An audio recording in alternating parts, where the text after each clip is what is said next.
Hey everyone, it's your very favorite. Hey everyone, it's your very favorite history teacher. Let me see your transcript, and thank you for coming here with us tonight after Thanksgiving on this Black Friday, this beautiful Black Friday with the 18 with me. Let me see your transcript. MarcellusMcMillian, the Mad Church Disease from the Mad Church Disease channel. Daryl Moore, the cigar vlogger, and our friend, my YouTube bestie, Roxanne. So let's go ahead and get started with the show while my compadres come on in the room. Live from a place where smart parts exist. It's Friday night with the A-Team with your host, Daryl the Cigar Vlogger Moore, Roxanne, Let Me See Your Transcript, and Mad Church Disease. If your YouTube channel is the entertainment leg of your church, the Alphabet Boys are looking for you in Nutville. It's a night of fun and laughs and trending topics, so sit back and listen and enjoy the show.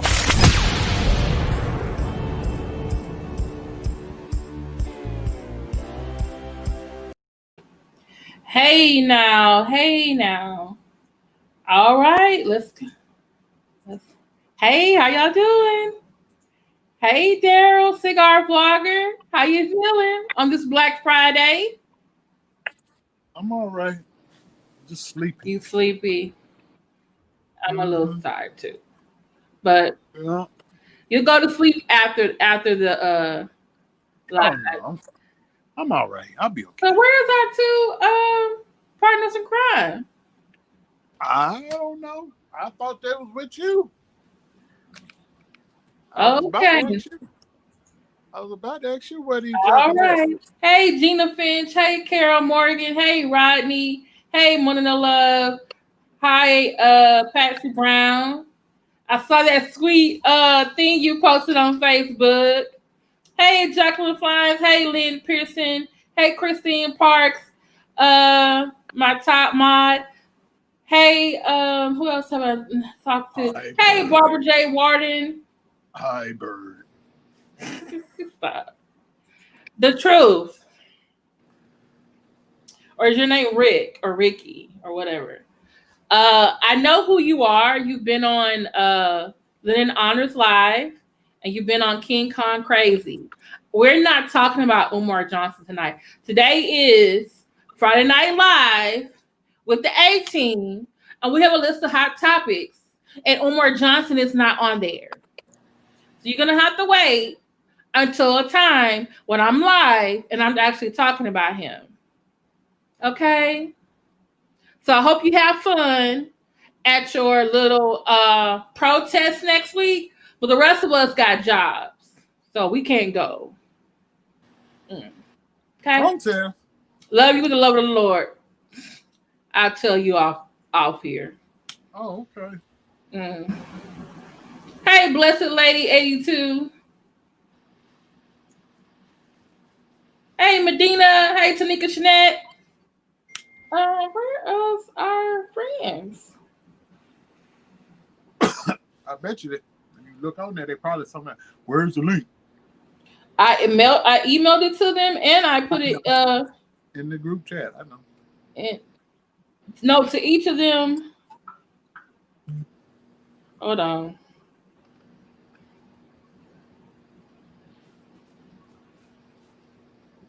Where's the StreamYard link?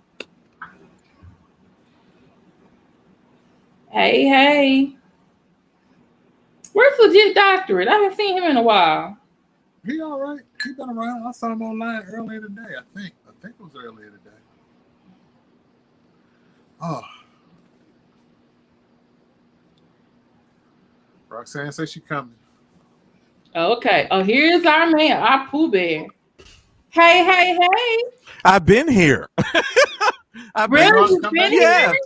Because I've just looking at me and no, I was sitting here while you was talking about where you sent the link, and I was sitting right here. I'm just eating my pumpkin. I'm talking about before then. I didn't see you down here. Yeah, I was here.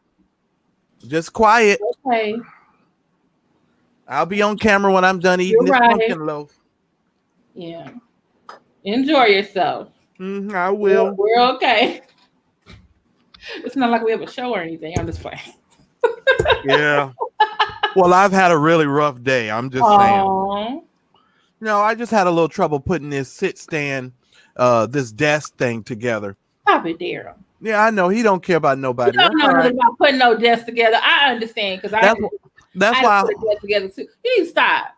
That's all right. That's all right. That's don't want to put something together in the next couple of weeks, and who you gonna call? That's Me all right. or Marcellus. What? I'm about to give you a Kimberly Brown prophecy. That's why you about to have the runs tomorrow. You gonna have the runs tomorrow because you done ate up all that smoked turkey. You running for Jesus.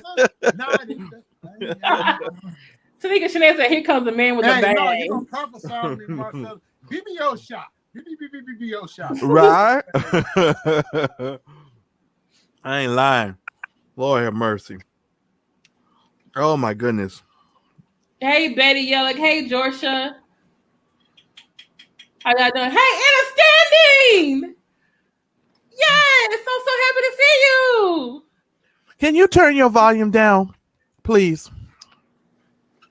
Is that Thank better? you. That's a little better. And you know, you can also turn it down in StreamYard too, just so you know. You have the setting now.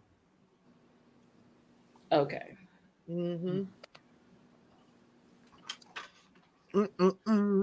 Oh my God, I never realized that. I ain't trying to how my bones are sticking out. God, I gotta eat. Take some protein shakes or something. I can feel my bones. Okay, I see where it says automatically adjust mic volume. Right there. Would that not? It's already clicked. Is there one more step I need? Oh no, don't worry about it. We won't do that on the live. We'll just okay, all right. Well, it's the bang yang. Oh, go with the bang yang. Oh. Go on, Tanika Chanel. I'm still laughing at that darn video. It's the bang yang. Wait, I tried pumpkin fritters and I thought I wouldn't like it. It was delicious. Okay. I'm sure they would be good. Pumpkin fritters. That when I saw that video, I had to share it with Marcellus. Y'all gotta go to the 18 Facebook page. By the way, if you are trying to become a member of the 18 Facebook page, you must answer the 3 questions. I'm gonna leave you right there if you don't. Well, some of them I just been letting in though, because I seen some of the people just sitting there, and I was like, and I don't even look to see if they answer the questions. I just let some of these slow folks in, because if it's not a girl, it's a boy. And some of you guys with the answers, that's Kim's dog. We say if her dog. We give you an example. If it's not a girl, it's a what? A boy. Duh. What? If you can't pass that means you're not a critical thinker. What does Daryl smoke? Hello, it's saying right now. Cigars. If you can't answer this, that just means you don't watch the show. And what do we call Marcellus? What is his nickname? What do the honeys call him? Here you go. Look at. It's just the same. It's just the same that people can't answer. And I think the hint was like, what is poo? And you're supposed to finish it with a bear. And I had people who were like, I don't know. I'm like, really? We've had some really stupid answers. That should have been on Nutville. Some of these answers we've gotten should have been on Nutville. Yeah. Roxanne, where are you? Yes, here's the link. Roxanne. How are you, ma'am? You okay? Hey, she's with the bang yang. Oh. How you feeling, Roxanne? She feeling good. She ate a lot of food yesterday. Shit, we all did. Child, I was tearing up that banana cream pie. Let me tell you. I'm sitting here. I'm here eating pumpkin spice loaf as we speak. I ain't throwing away in there. Oh man, this pumpkin they said spice them loaf. $15 pies were all of it. Mm-mm. Really? I had a patty $15 pie. pies. That's right up there with $15 cheese and Stop. Well, don't come to California because them pies be $30-$40. So I'm just Yeah, saying. but I was gonna make the banana. I wasn't gonna make the other two. They'll stay right in that store if I got to pay. Daryl, but you'll never have it anywhere else in the world because those cheesecake, sweet potato pie cheesecake, praline cheesecakes. Ooh. No one else in the world makes them. And trust me, this lady is off the chain. She does the most of her business in between Thanksgiving and Christmas, and that's what keeps the doors of her business open all the rest of the year. That's how popular her stuff is. Amazing. I think I showed you a picture one time. Mm-hmm. If I pay $30, I might well gonna kick another 10 and I get something worth my $40. You know what? I did for $32. I got two pies. Mm-hmm. And Jay said I just paid $5 a piece too much. But he said them pies was all of it.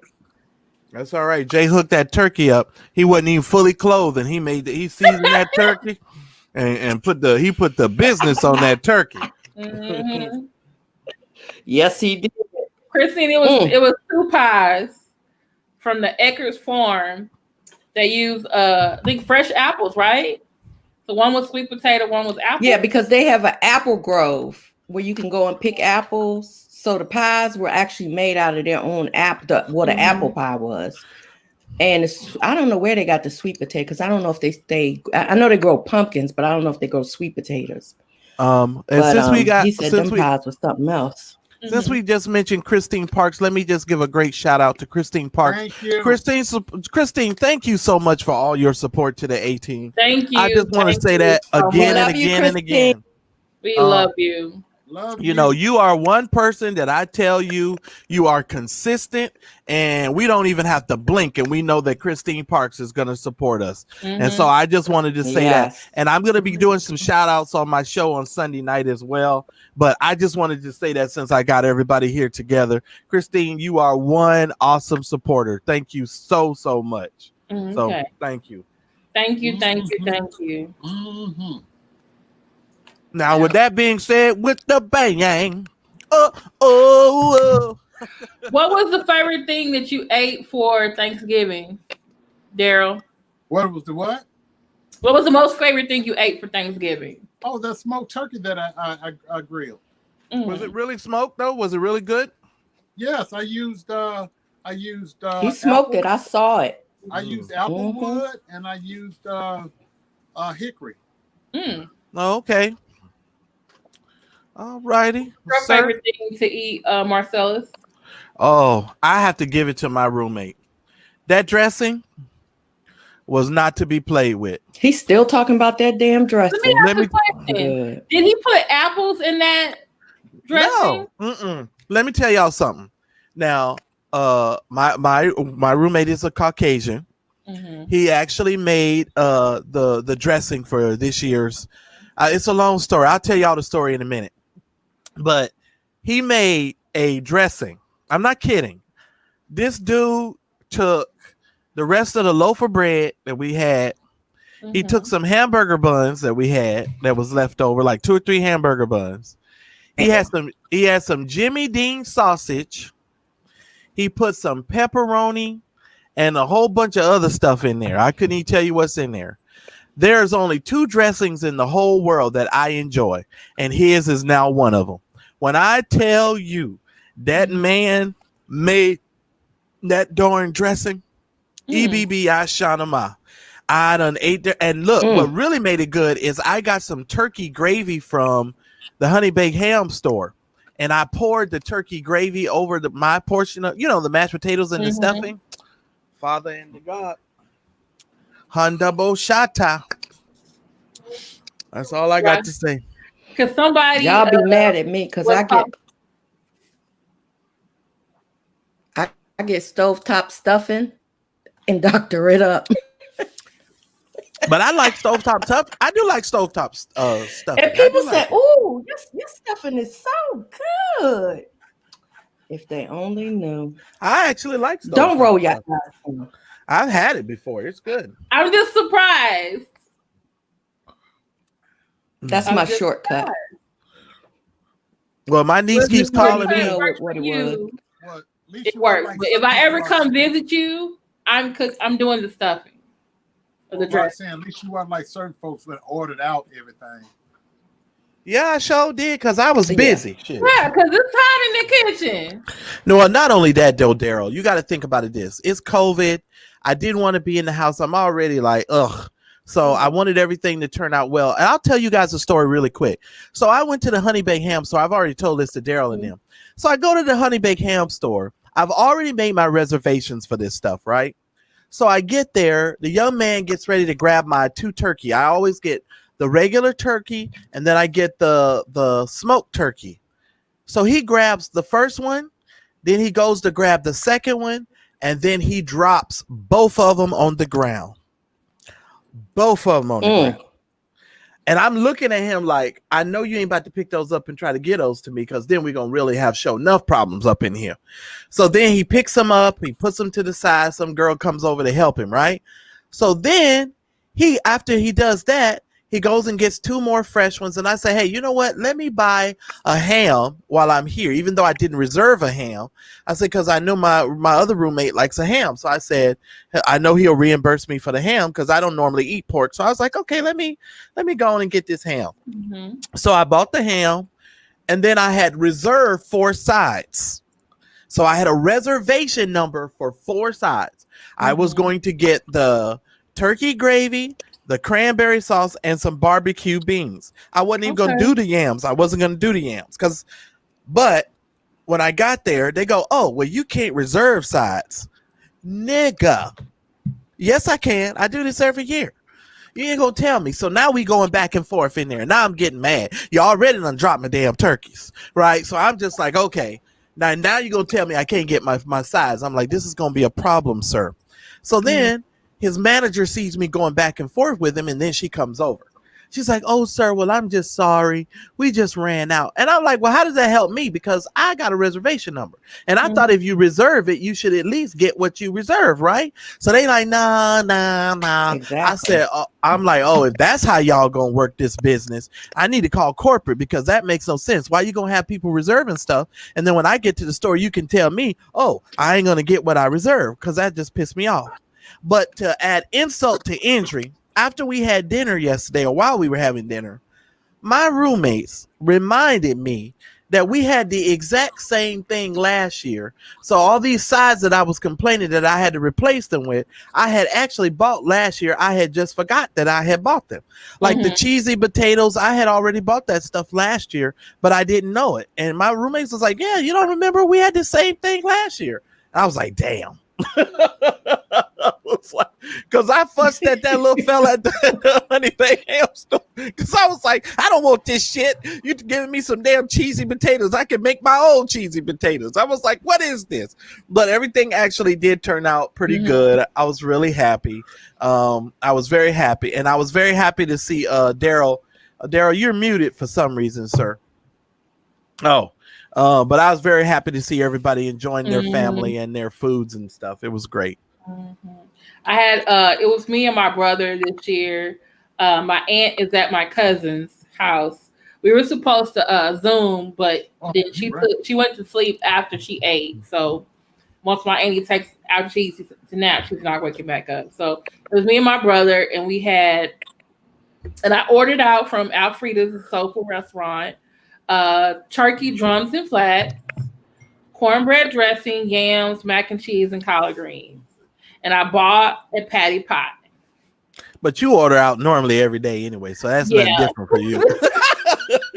And that ain't new for you.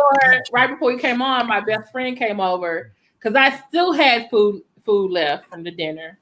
I was trying to give some to my cousin because I know how my aunt is about what she wants to eat on Thanksgiving, but he has her on this diet. So he went to Luby's and got a small turkey and some sides. And I looked at her plate and I was like, I was really concerned. I was like, we need an intervention. We need an intervention. I'm ready to go rescue her. I said she gonna cuss everybody out. I'm taking her to. She gonna lay them people out over there. I'm taking her to the podiatrist in December, so we're gonna see what she gonna have to say. Well, they're gonna love the fact that she's lost so much weight and her medications. She's not having to deal with the medications. Yeah. But the fact of the matter is, just to put somebody on a diet like that, cold turkey. You know what I'm saying? Just because as soon as she moved, she switched her. Yeah, she switched her diet, and that is just like that's like a shock to the system. Yeah. You know. So and and they took her chair, they took her food. She's not sluggish anymore. Her sugar is normal. Her blood pressure is normal, and but she was sitting over in that chair. She was sitting over in that chair looking like Daryl. Look how Daryl look right now. See how he done shrunk down in size? And she was over there in that chair looking just like Daryl.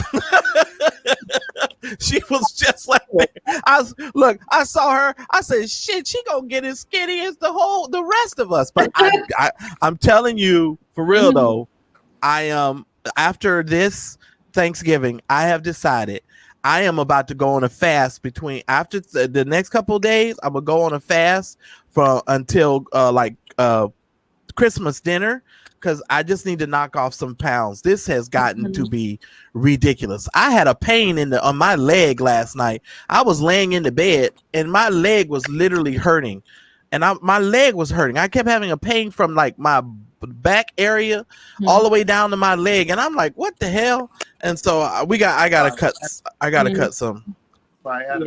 Yeah, and that's only because I sit in this chair too long all day when I'm working.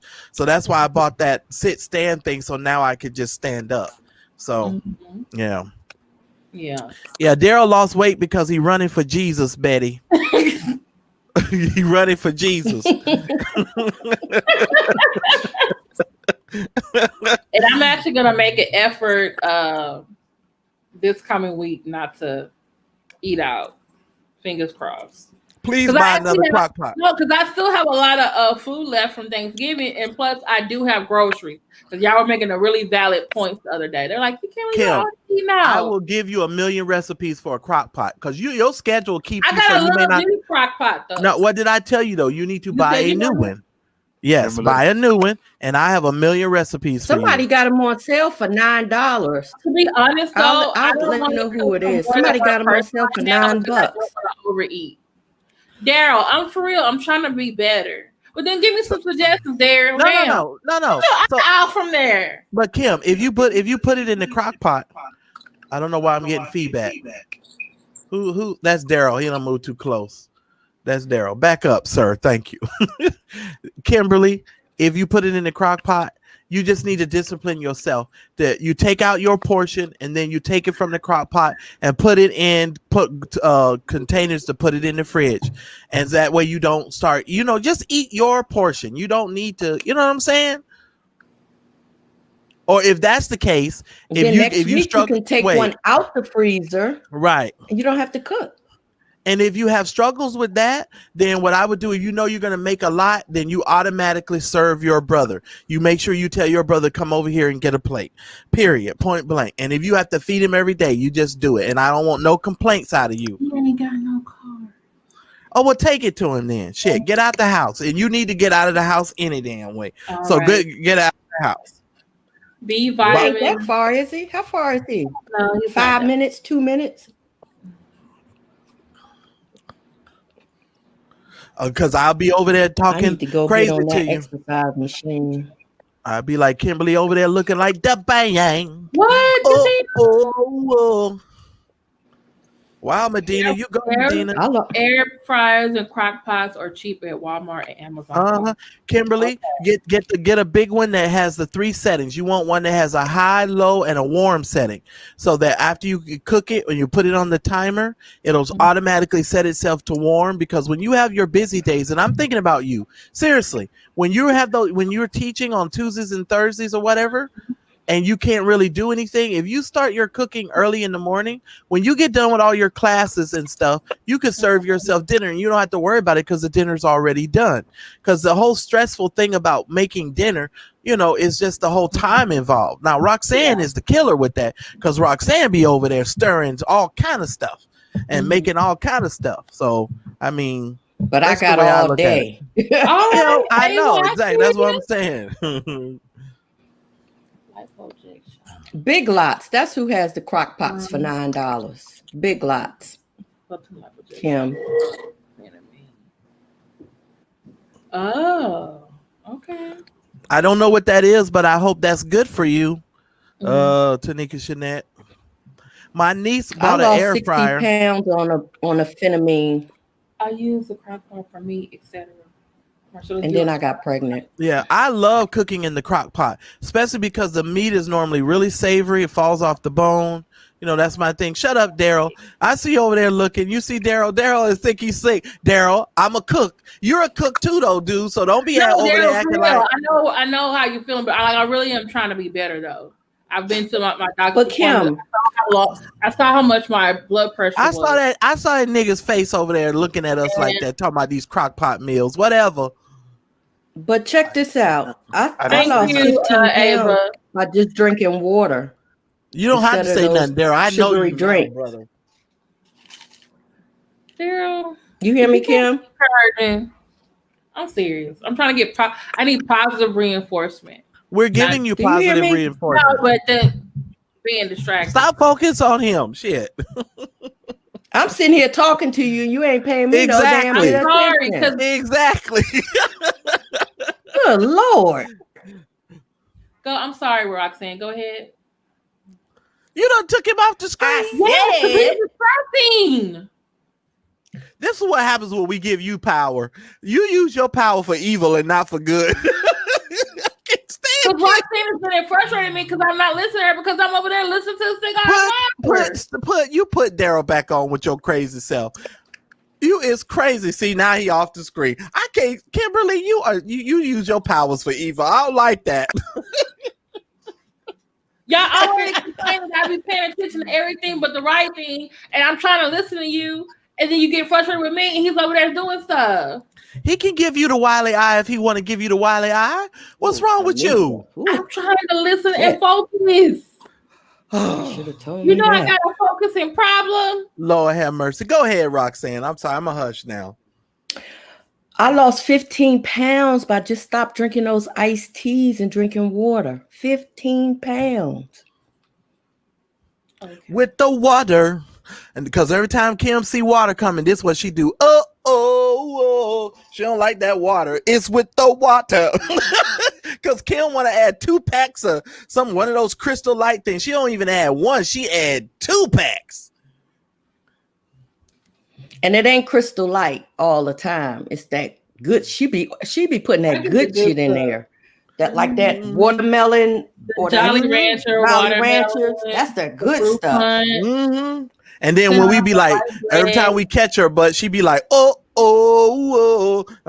got the white bread, sugar, and drink water at least 100 ounces a day. You will drop the weight. You sure will. I'm not even drinking 100 ounces. I've already started on my water kick. I am killing the water. Oh, because I gotta get myself together. You said water makes you nauseous. What? Now I'm starting to crave water or bottled water. They say if you do something for 3 days straight, it becomes a habit. Yeah, it can. But most people need a little longer. It's not 3 days, it's 3 weeks. Yeah, and most people need a little longer than that. No, it's 3 days. 3 weeks. No, that's almost, it's got to be almost like 3 weeks. Yeah, that is true. I'm Googling it. Yeah. Well, she's trying to pull a Kimberly. Okay. She said I'm Googling it. Thank you, Karen. It do matter. It do matter. Wait a minute. Roxanne, for your positive. Excuse me. Only no love. It do matter what kind of water you are drinking. Yes, it do matter. Because that stuff that Kimberly be drinking is not actually water. So it do matter. I drink 4 bottles of water a day, but I add those little things because it stops me from drinking soda. But it's not water. I done told you a million times it's not water. Opinion is clear. That's not. No, you know why? But you know why it's so clear? Find out. Because your kidneys had to filter all that dye through that stuff that you're drinking and adding to the water. That's why your piss is so clear, which is actually not a good thing either. Get some 21 days. You're right. 21 days. Yeah, I hear the apple cider gummies are Get good. some apple cider gummies and drink water. Yeah, I hear that's really good. I hear those apple cider and apple, even if you don't do the gummies, do apple cider. I hear that's really helpful. Intermittent fasting. Drinking it though I'll makes look you it up. sick. Oh God, Okay. I can't drink it. Thank y'all. Y'all gave me some really good suggestions. Oh Lord, she done got rid of the cigar vlogger. She used her powers for evil. I'm gonna start calling you Thor. I'm gonna start calling you Thor, Kim, because you think you're supposed to just put the hammer down on people all the time. I'm gonna start calling you Thor. That's gonna be my new name for you, Thor. I'm gonna just call you Thor. The right arm of justice. Daryl, I am not lying. Daryl, do you hear me? He muted. I didn't mute him. Oh Lord, he done mute himself. Oh, hold Lord. on. He muted himself. Uh-oh, Yeah, see? I can't unmute his mic. See, because you done messed up. Because you done use your powers for evil, Thor. I'm sorry. I should We are up here actually fighting. I keep live. forgetting he's sensitive. He got a shit to online fight. This shit with them has gone too far, Marcellus. I know, right? It's always this shit has some gone bull too with far. the two of them. It's always something with the two of them. Hey, Lachey. And we always sitting outside looking like, oh my God. I'm going to call Daryl Loki. Because Skilm is Thor. She don't put the hammer on there. I know Daryl fucking hate when she got the show on, when we come on Kim's show. Oh, Lord. Daryl. Now he gonna get you back, Kim. Don't be mad. I know he is. Don't be mad. Don't be mad. Oh Lord, I'm sorry. Oh, don't be over there looking like a schoolgirl who done lost your books. You better do something. You better get us started. I'm sorry, Daryl. Please come back. I'm right here. Who's when is Daryl next? Is Daryl next? I'm right here. Yes, Daryl next. That's how she gonna get it back. She's next. I'm right Daryl, here. you still mad at me? I'm sorry. I'm not mad at you at all. He gonna see how he said that, ass. but you hear how he said that though. Mm-hmm. Mm-hmm. I'm right here. Okay, Kim. What kind of beer is that, by the way? It looks like a one of those cool beer. Is it? It's an orange flavored, isn't it? Some shandy, whatever a shandy is. Oh, okay. That's what I get. But you don't like it. No, I'm gonna stick to my Michelob's, my Miller Genuine Drafts, and Budweiser. You don't do the Modelo's? Yeah, the Modelo. Oh, okay. Shut up, boy. Now I if I ever develop a taste for beer. No, when I do have a beer, the only beer I can ever drink is Heineken. And I really think they put crack in that beer. There's crack in Heineken. I think so. I love me some Heineken when I do drink a beer. I like Modelo. I got turned onto those earlier in the summer. I like Modelo.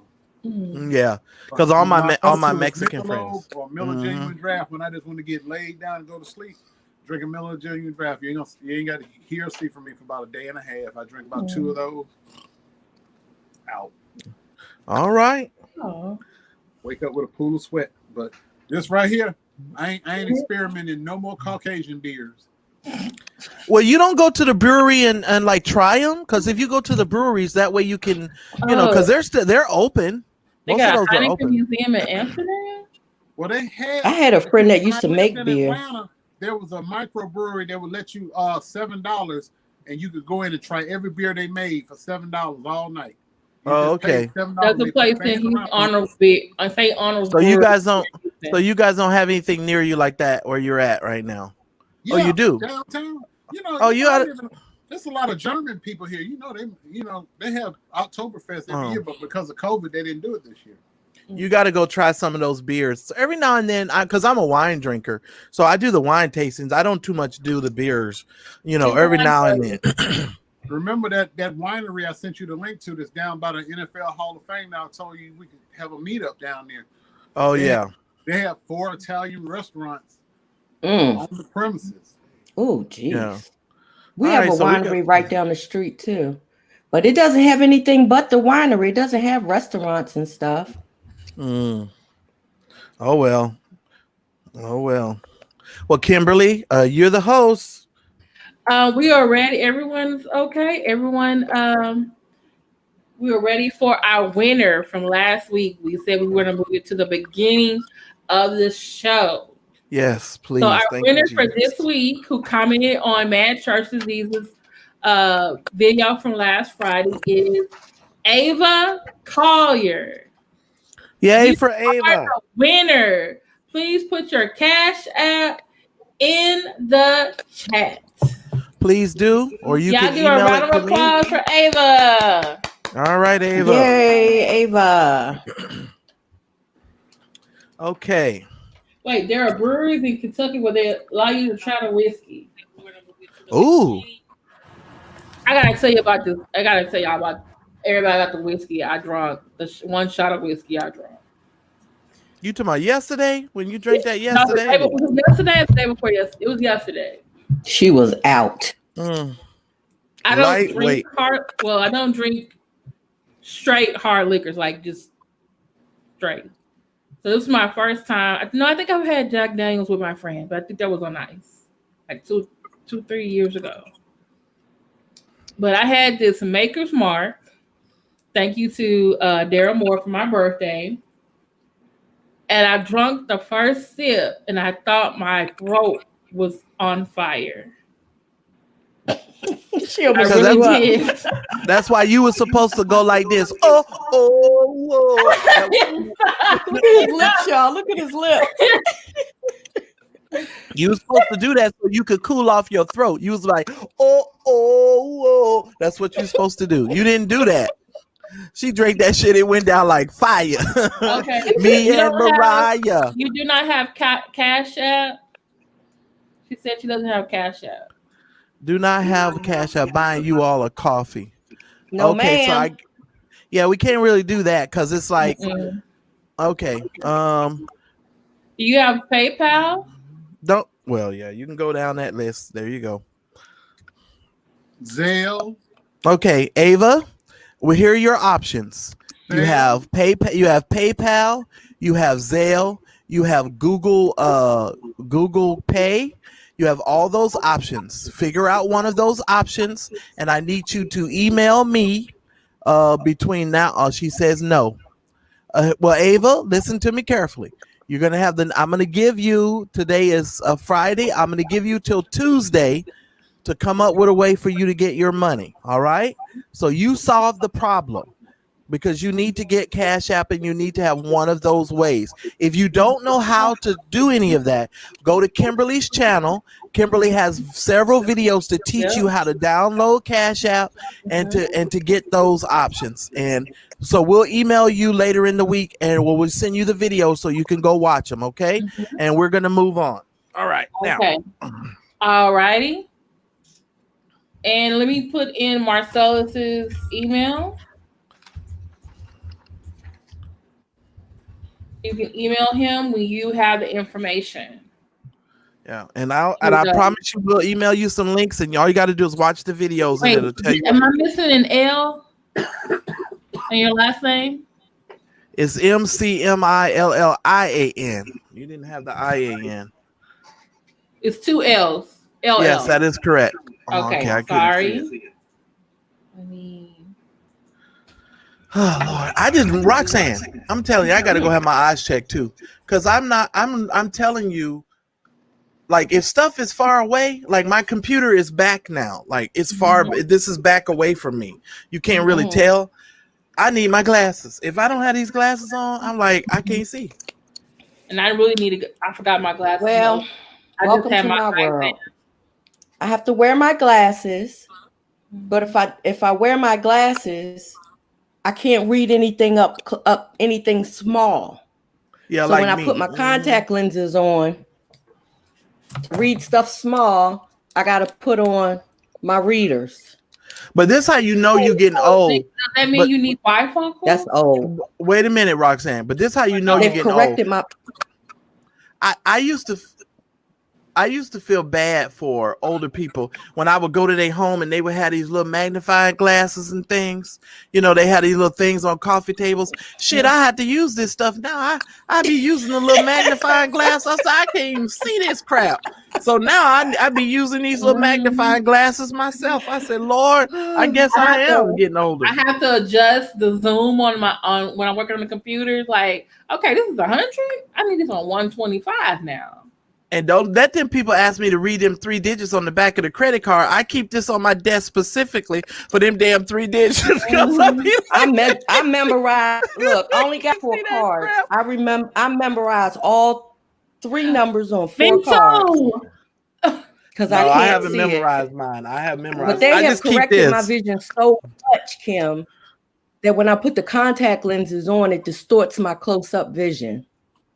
They correct the far away vision, but it distorts the close-up vision, and I have to wear readers.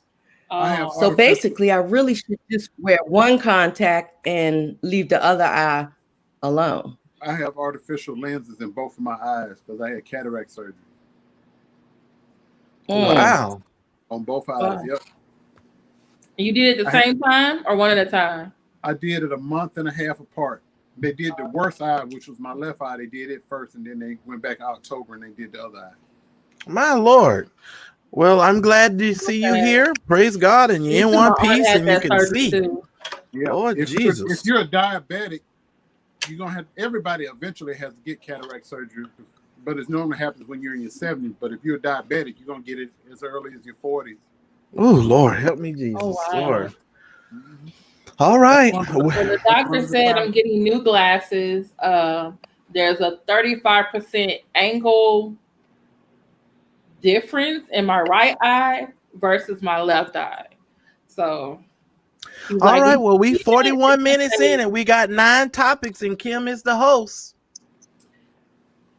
Thank you for reminding me. You're welcome. I appreciate that. Okay. 42 minutes. All right. Our third topic for tonight is we talked about this a little bit last week or earlier the part of the week. The GSA finally, I think it's the General Services Administration, right? Or Government Service Administration, finally acknowledged that Joseph Biden, actually won the election and begins the formal transition. Remember that we were waiting on, I believe it was it Michigan, Wisconsin? Well, no, we were waiting on Georgia, who decided to do a second second count. Then was it Pennsylvania? And then Nevada. Trump tried to sue to get all of them to recount, but it didn't work. And finally, the GSA was waiting for the official to actually basically to allow Biden's transition team to start accessing government like buildings, information. His campaign's website went from .com to a .gov, G-O-V. So I guess in January, everything will switch over on the official White House Gov website. What do y'all think about this? Like about time? It's okay. I don't think the General Service Administration had to tell that man that he won. He knew he won. I think that the aides, I think they were afraid to tell Trump that he had lost. That's what I really think it was. They were afraid to tell him the truth. Mm-hmm. And so they let him walk around thinking that he had a chance. Nobody would tell him the truth. Do you think they were afraid they were going to get fired or replaced like the other guys at the Pentagon? Fired, replaced, humiliated. You know how narcissists do. Yeah, that's true. What do you think, like, since that, this goes with number 5, that since he's been acknowledged as the winner, Trump is still not saying, oh, I concede, but it's like, oh, he's conceding without really saying that he's conceding. Mm-hmm. Why can't he just admit? Like, he's a narcissist. He's never going to admit it. It's the same reason why Larry Reed will never admit that he lied on me. Same reason why he'll never admit it, because he's a narcissist. Do you think he'll never admit? Go ahead. He'll never admit that the entertainment leg of his church is some bullshit. Right? He'll never admit it. Patsy, you're so funny. She said they are still waiting on the angels from Africa to come. Listen, those two videos that I posted in the 18 group last night. If you haven't seen those, y'all gotta go watch them. Those are wonderful videos that just broke everything down. I feel it. See, God told me. Like, when the guy said, "Yeah," I asked God. Bunch of lying motherfuckers. A second term, and God told me yes. I was like, you know what? God ain't told them shit. How about that woman that was prophesied in front of Trump when he was visiting their church? God told her that he was going to get a second win and he was going to be able to be the president again. I mean, all these people in their false prophecies. And you see Michelle Bachman's prayer. She talking about God smashed the box of or the pot or the clay pot of something. I was like, this lady is crazy. Smash it. She like that lady. What's that lady on YouTube? What's that lady on YouTube walk around talk about smash it, smash it? Oh, I don't even know. Lord, Lord have mercy. According to NPR, they're saying even though Trump is saying he's going to concede without actually saying he's conceding, that he's going to leave the White House. Do you think he's really going to leave? Daryl, no. That's his ego won't allow that. He's got to do one last grandstand for his mindless minions. He's got to let the people see him go down fighting. So that he gonna sit there. He's gonna let the Secret Service escort him out the building. They might not have to put hands on him, but they're gonna walk him to the door. Now, here's what I find interesting, Daryl. About is he going to attend the inauguration? Well, I was just no. Oh, sorry.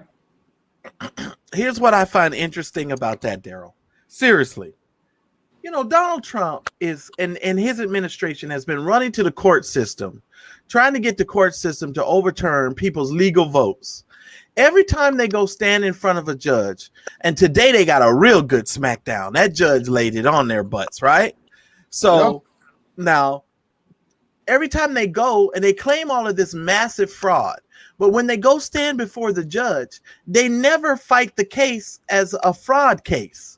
They just whine to the judge that and give them all of these, insinuations and say that there are things that are happening that are never happening. They never have a piece of evidence. Mm-hmm. So all of the cases just get thrown out. And so the judges are getting really frustrated with this game that they're playing. And then again today, Donald Trump, when he was asked about the election, he says, well, Joe Biden really didn't win because there was massive fraud. So now he's trying to create this, this aura around his win that, it was just a fraud win from the beginning. And I think, it's just un-American and it's treasonous to me.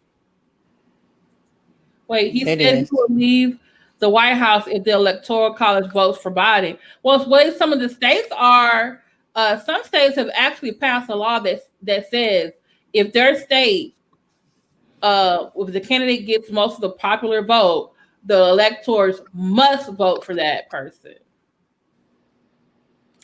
I can't tell you. Yeah. So he's trying to count on the electors going to change their mind. Well, I thought that's how it worked in every state. The popular vote decides the electoral vote. That was a custom that was made in 1824. It's not. It wasn't written into law. Because before 1824, it was only the Electoral College that met, but there was still like a little bit of campaigning. And then around 1824, they relaxed the property right for criteria for voting. And so everyday men got the vote. So a lot of the states were like, oh, we're going to let the people vote and tell us who to vote for in the Electoral College. And so one state after the other kept doing it. And then it kind of like became a common practice.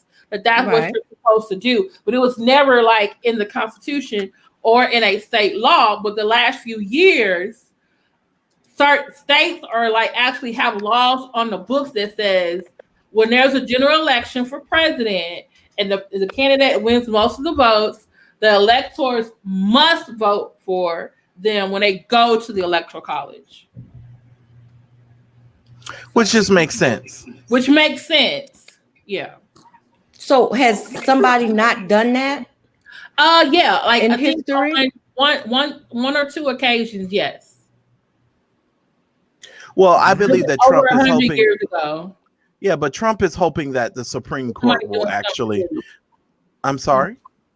I said it happened over 100 years ago, and it was just somebody being petty. Yeah, but Trump is waiting for the Supreme Court, or he's thinking that the Supreme Court is going to overturn all of these Americans' votes, and that is not going to happen. And if that does happen, it's going to create World War III. Because I'm telling you right now, I'm not going for another Trump administration. That's what I'm not going to do. We voted to get him out of there, and we did that for a reason. Place for a reason. So, yes. Yeah.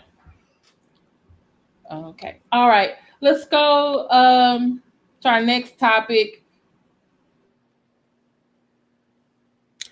What do you think of Biden cabinet picks this week? Very good question, because I was going to ask that. Daryl, I want to start with you with that one. Let's go with you. He hasn't picked enough minorities yet for my liking. I mean, men, Really? people of color. People of color. People like Clyburn out of South Carolina, who really went hard to campaign for him. I understand why Stacey Abrams is not on, because there's serious talk that she's going to run again for governor, not in 2022. So it'd be a waste of time to get her on board, and then a year in, she's gone, and then she can just focus in on her Georgia campaign. But you got a lot of people out there that were on the ground level that you're not bringing up to your cabinet. And Clyburn is one of them, and his name hasn't even been given serious consideration. Do you think he's waiting until he's actually the president before he names the rest? I don't know. We're waiting to see. Because remember, he'll also have a Senate, hopefully, with 51 or 52 Democrats who will push these people forward. That's going to be a tough win. I'm going to tell you, them 2 seats, the Republicans are spending millions of dollars to win those 2 seats. Not only that, Donald Trump is actually scheduled to go, I think tomorrow or the next day, he's going to be down in Georgia campaigning for those 2 idiots. And the mere fact that he's going to actually be campaigning for them should send those people a tremendous red flag as to why they shouldn't be voting for them. But they're saying all sorts of evil and lies and all sorts of things about those 2 candidates, which I just find egregious. And it's a shame. I think if we could ever get money out of politics, we could actually have a legitimate chance of getting some people who actually wanted to do some real good. But that's just my thought. Okay, I'm going to put a website in the chat. This is Stacey Abrams' organization that has actually helped to get more people registered to vote. So it'd be a really good idea for you to donate to her campaign, or you can also donate to Act Blue. I know he did pick a couple of Obama's old people, though, didn't he? Yeah, and that's what's causing some people a tremendous amount of pause, because they were expecting him to pick new cabinet picks, and that's why they're now trying to say that Biden's presidency is going to be a second, or a third Obama, term, because they're looking at it like he's just picking all of Obama's folks, and I know on some level that will please a lot of Black people. But to tell you the truth, I would have loved to have seen him pick some fresh faces. And as Daryl has stated, maybe get some minorities in there. Now, what I will say is this. As far as being one of the most diverse cabinets, he is in line right now to have a very diverse cabinet. A lot of these people that are holding these positions, Daryl, they're the first time ever a person in their position has ever held these positions, like a woman or Hispanic or Black or whatever. Harris, the first African American woman to be the ambassador to the UN. There's like another Asian man. Let me put it. And a Hispanic woman. Let me put the link in the chat, and you guys can look at And then I was surprised there was an old familiar face from across the aisle. What's his name? Wait, was that John Kerry or was that Mitt Romney? I'm sorry, I get them confused. That was John Kerry, and he's not from across the aisle. He's Democrat. Not from across the aisle. I'm sorry. But I think he may have actually picked a good choice because they're saying that some of the picks that he has, they have expertise in foreign policy. And so, well, I don't know. Or at least for Kerry, they're looking at climate for him. Yeah, but I don't. Well, no, no, it ain't looking. That's what they gave him. I don't understand. I don't understand why they gave John Kerry climate control. Roxanne, I kind of felt like since he was the Secretary of State at one point, Daryl, wasn't he?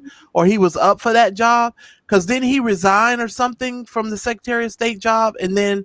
Because at one point he was in that office, I thought. I think he was in that office after Hillary resigned. Okay, so he was in that office after Hillary was gone. So, and my thing is, I would have thought they would have given him that job because I felt like he would have really been very good in that position. So I was a little surprised that they gave him this environmental job. I don't know. Did anybody else think that was a little strange? It was a little strange to me. I was like, oh, what? Oh, he's going to be Secretary of State again? And then they were like, no. And then Kerry started talking about the other guy, I guess, who's going to be Secretary of State. He's like, yeah, I've known him for so many years. I know he's going to do a good job. And I was like, oh, so y'all know each other. I hope Bernie ends up being the Secretary of Labor.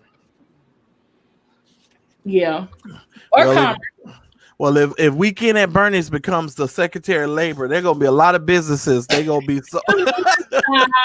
they gonna be scared shitless. I'm just telling you that. Good in that position. You just don't like him because he's old. Listen, Bernie Sanders is old and he's crazy. He thinks that everything is supposed to be free as a business owner and as somebody who works hard.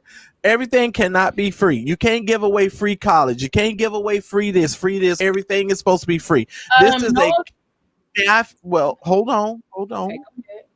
Okay, my thing is this. I don't believe that you could just give away everything for free. I just don't believe that. Kimberly, go ahead. I know you're going to I was going to say, besides him for labor, I'll probably pick Elizabeth Warren. Because to me, I actually voted for her in the primary. I want her to stay in the Senate. I don't want her to leave. And the reason why I don't want her to leave, and here's why. You guys, we have lost so many people in the Senate, we don't really realize it. Kamala Harris is no longer in the Senate. Oh, okay. You got to think about it. If Al Franken is no longer in the Senate, let me go. Hold on. Then you talk about Elizabeth Warren leaving, and then you're talking about Bernie Sanders leaving. Oh yeah.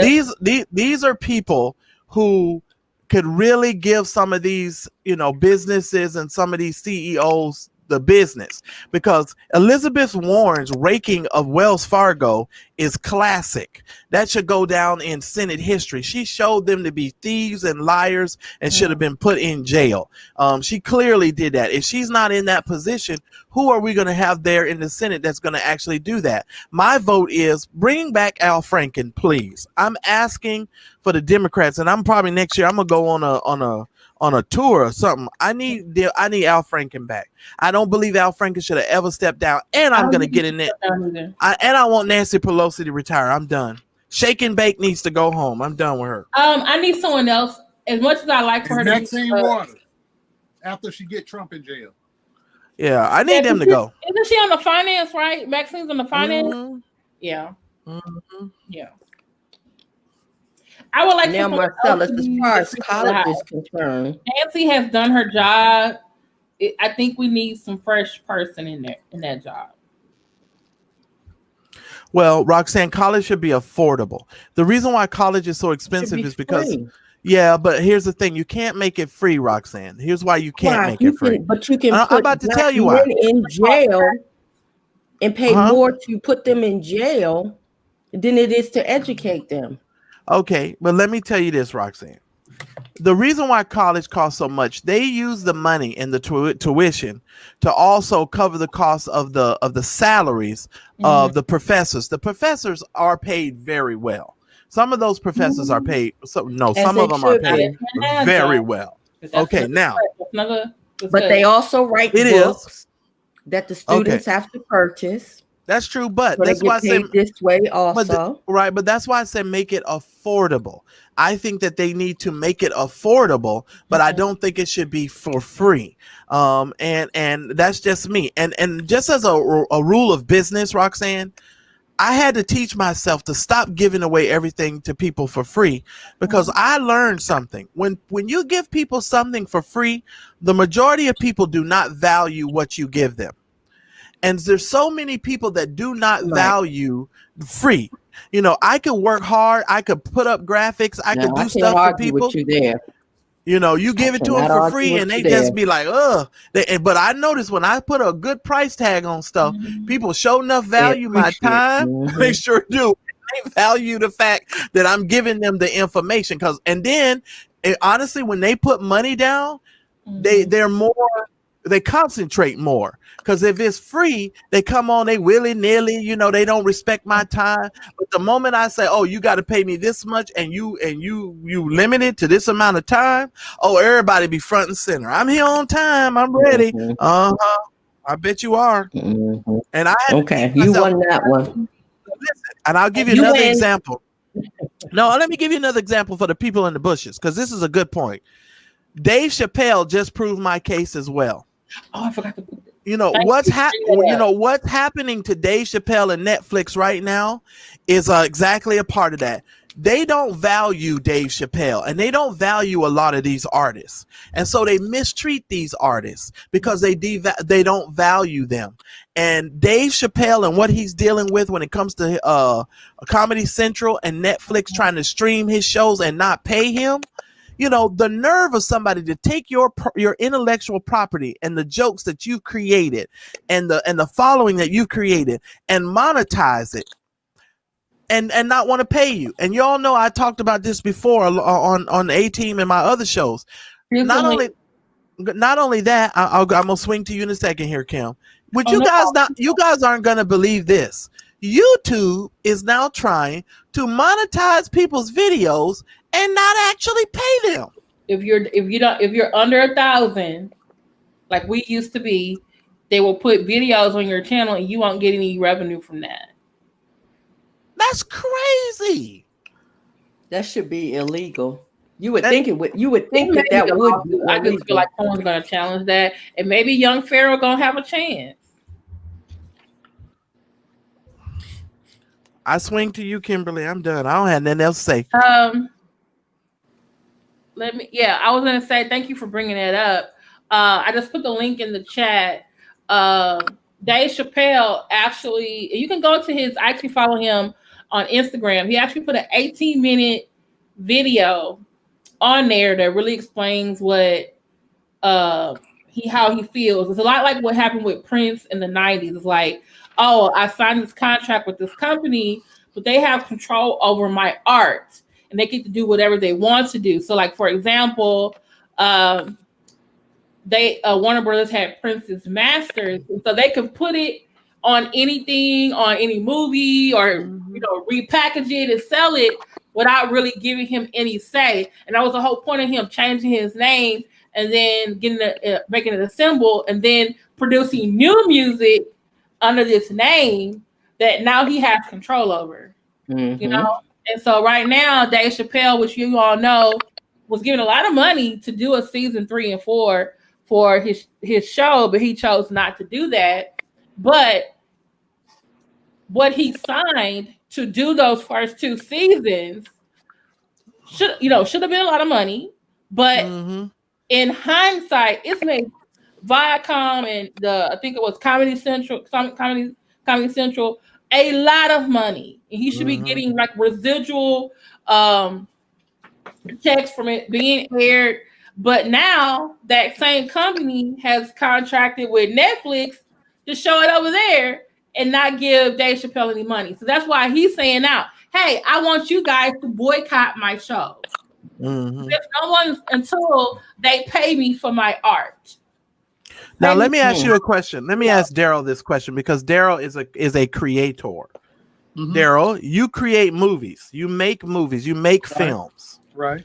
Now, my question to you is, if you are when you make a movie or you make a film, when you go into these meetings to present your idea for this movie or this film, right?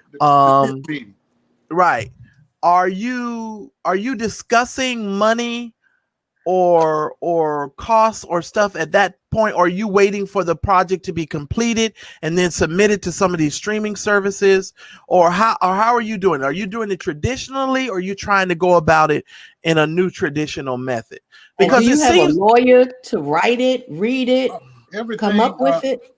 How it starts out is, if the three of you are all each on a network or a production company, and I have an idea for a show, the more I have completed when I come to you, the better it is for me as far as negotiating with the three of your companies. I come in with a completed script. I have my script registered with the U.S. copyright, so that nobody can steal my idea like they stole the idea for the Matrix from your lady. I come in, I said, well, I got the script, here's my script. And if I want you guys to bankroll, finance the filming of the movie, I'll submit a proposal. It's called a prospectus. And then I'll say, well, this is how much I need from your company to make this film. And then we negotiate, we haggle. I'm going to have my attorney say, well, he wants to retain all the rights to the story. Or you may say, yeah, we'll give you the money and we're going to partner with you, and we want a certain percentage of the proceeds until we've repaid our investment, and then we go from there. Or they may say, well, you know what, Daryl, we want to buy the story from you, and then we'll make it. And like you might say, Marcellus might come to me and say, well, I'll buy your story. I will give you, for your script, I will give you $3 million or whatever the amount is. And then I'll sit down with me and my lawyer talk. But you don't get to own the script from now to forever. You have to, once you buy my script, you have to go into production within a certain time limit that you and I agree upon. I might say, well, yeah, I'm selling you the rights to use my story and make a film, but you got to go and have it completed within 3 years from now, or 5 years, whatever. And in that 5-year span, I can't go and sell my script to Kimberly or Roxanne. But if you haven't done anything with 5 years, I can. You've lost your money and my script, and then I can go shop it to both of them. Now, if you say, well, Daryl, I like your script, we want to partner with you to produce it, and you say you need $30 million to shoot this film, here's your $30 million. Boom, we go out there and I shoot the film. But with your $30 million investment, you're going to pretty much tell me who you want as the director, what kind of actors you want me to go after, all of that. But if I've already shot the film myself and it's complete, and I said, well, I got a complete film here. Only thing I need you to do is be my distributor. It's much easier for me to pitch it that way, because there is no risk being taken by the production company. Well, I have what does another the question. back end look like? What I mean, so if they give you $30 million, what are we going to do? If I give you $30 million, we're going to split the dip. We're going to split the. That's how that works. It all depends on a lot of different factors. If I'm an established filmmaker and I've already come to you with a completed project, you don't have to give me $30 million. You're going to take, like for example, Slumdog Millionaire was shot for $5 million. They spent another 15 to market it. Right. So the movie was start to finish with the shooting of it. The largest bulk of your budget should never be the production cost. It's going to always be the marketing of the film, because you can have the greatest film in the world, but if nobody's heard about it, it's not going to go anywhere. So if whatever you shoot, your budget for shooting, your marketing budget should always be 3 times that amount. So if you shoot a film for $20 million, you need to be looking at $60 to $80 million in marketing, or your film is not going to be successful. But see, with this new wave of doing things with streaming, a lot of people not even wasting time taking films into the theaters anymore, because that's old. The new way of doing things, and people recoup their money and their investment faster. If I make a film now and it's streaming in January, people start seeing profits the end of January. But if I'm in the theaters, you're not getting your profits. Start seeing any kind of profits come back for 3 to 6 months, maybe even a year. Well, let's ask a question here, Daryl. When it comes to streaming, I don't know if you noticed or not. How do they pay? Do they pay per stream, or do they pay, just give you a flat fee, or how do they do that? I'm just saying, like, if you go to a Netflix or one of these streaming services, are they paying per stream? Mm-hmm. Are they paying per that's like a flat fee, or how are they? It's all in what you negotiate. Oh, okay. So it is a part of the negotiation. Yeah, everything's negotiable. Like with me, when I did lottery ticket, they presented me a contract. And they said, well, this is what we offering you. If you accept it, you got the job. If not, we move on to somebody else. Whenever someone downloads, views, rents, buys a lottery ticket, every 3 months, Warner Brothers cuts me a check. Mm-hmm. And then, they pay my union. And then the union sends me the check on behalf of Warner Brothers because they were the production company that they footed the bill. And I get a certain percentage of each view. Oh. Or however many people buy it, rent it, download it, whatever. Okay. I get a percentage of each viewership sent to me. And it's negotiated off of what my original salary was. So like say they gave somebody $1 million to do a movie. I'm just shooting $1 million because it's an easy number to think off the top of my head. But Samuel Jackson, Denzel, all these people, they making million. Will Smith. So, like, if they give you $1 million, and then you negotiate, your agent and your lawyer sit down with them and say, well, you paying him $1 million up front, but he gets a percentage of the revenue from now until might be a set length of time. It might say, 10 years out, he gets a percentage. Or it might say, from now on, but as the years go on, your cut and your checks from that project get less and less and less. But like the first year or 3 years, all of them checks is lovely. I mean, them checks is huge. Hell, I was making almost every 3 months what I made when I originally did lottery ticket. Now it's not as much, but it still ain't bad, because them checks be hitting. But that's for every project you do, not just one. So if you're an actor like Samuel Jackson, every time you turn around every 3 months, he's shooting something. His checks will never. He'll be dead, and his ancestors will be still getting them damn residuals. That's just how it works. Now, as an artist, though, but when you're an independent artist and you're doing it the way that you are, and the comedians and some of these artists are doing it, the things are sort of shifting as far as content, because now these companies are starting to recognize that content is king. And so a lot of these cable distributors and these cable providers, everything is sort of shifting. And so everything is going to the streaming.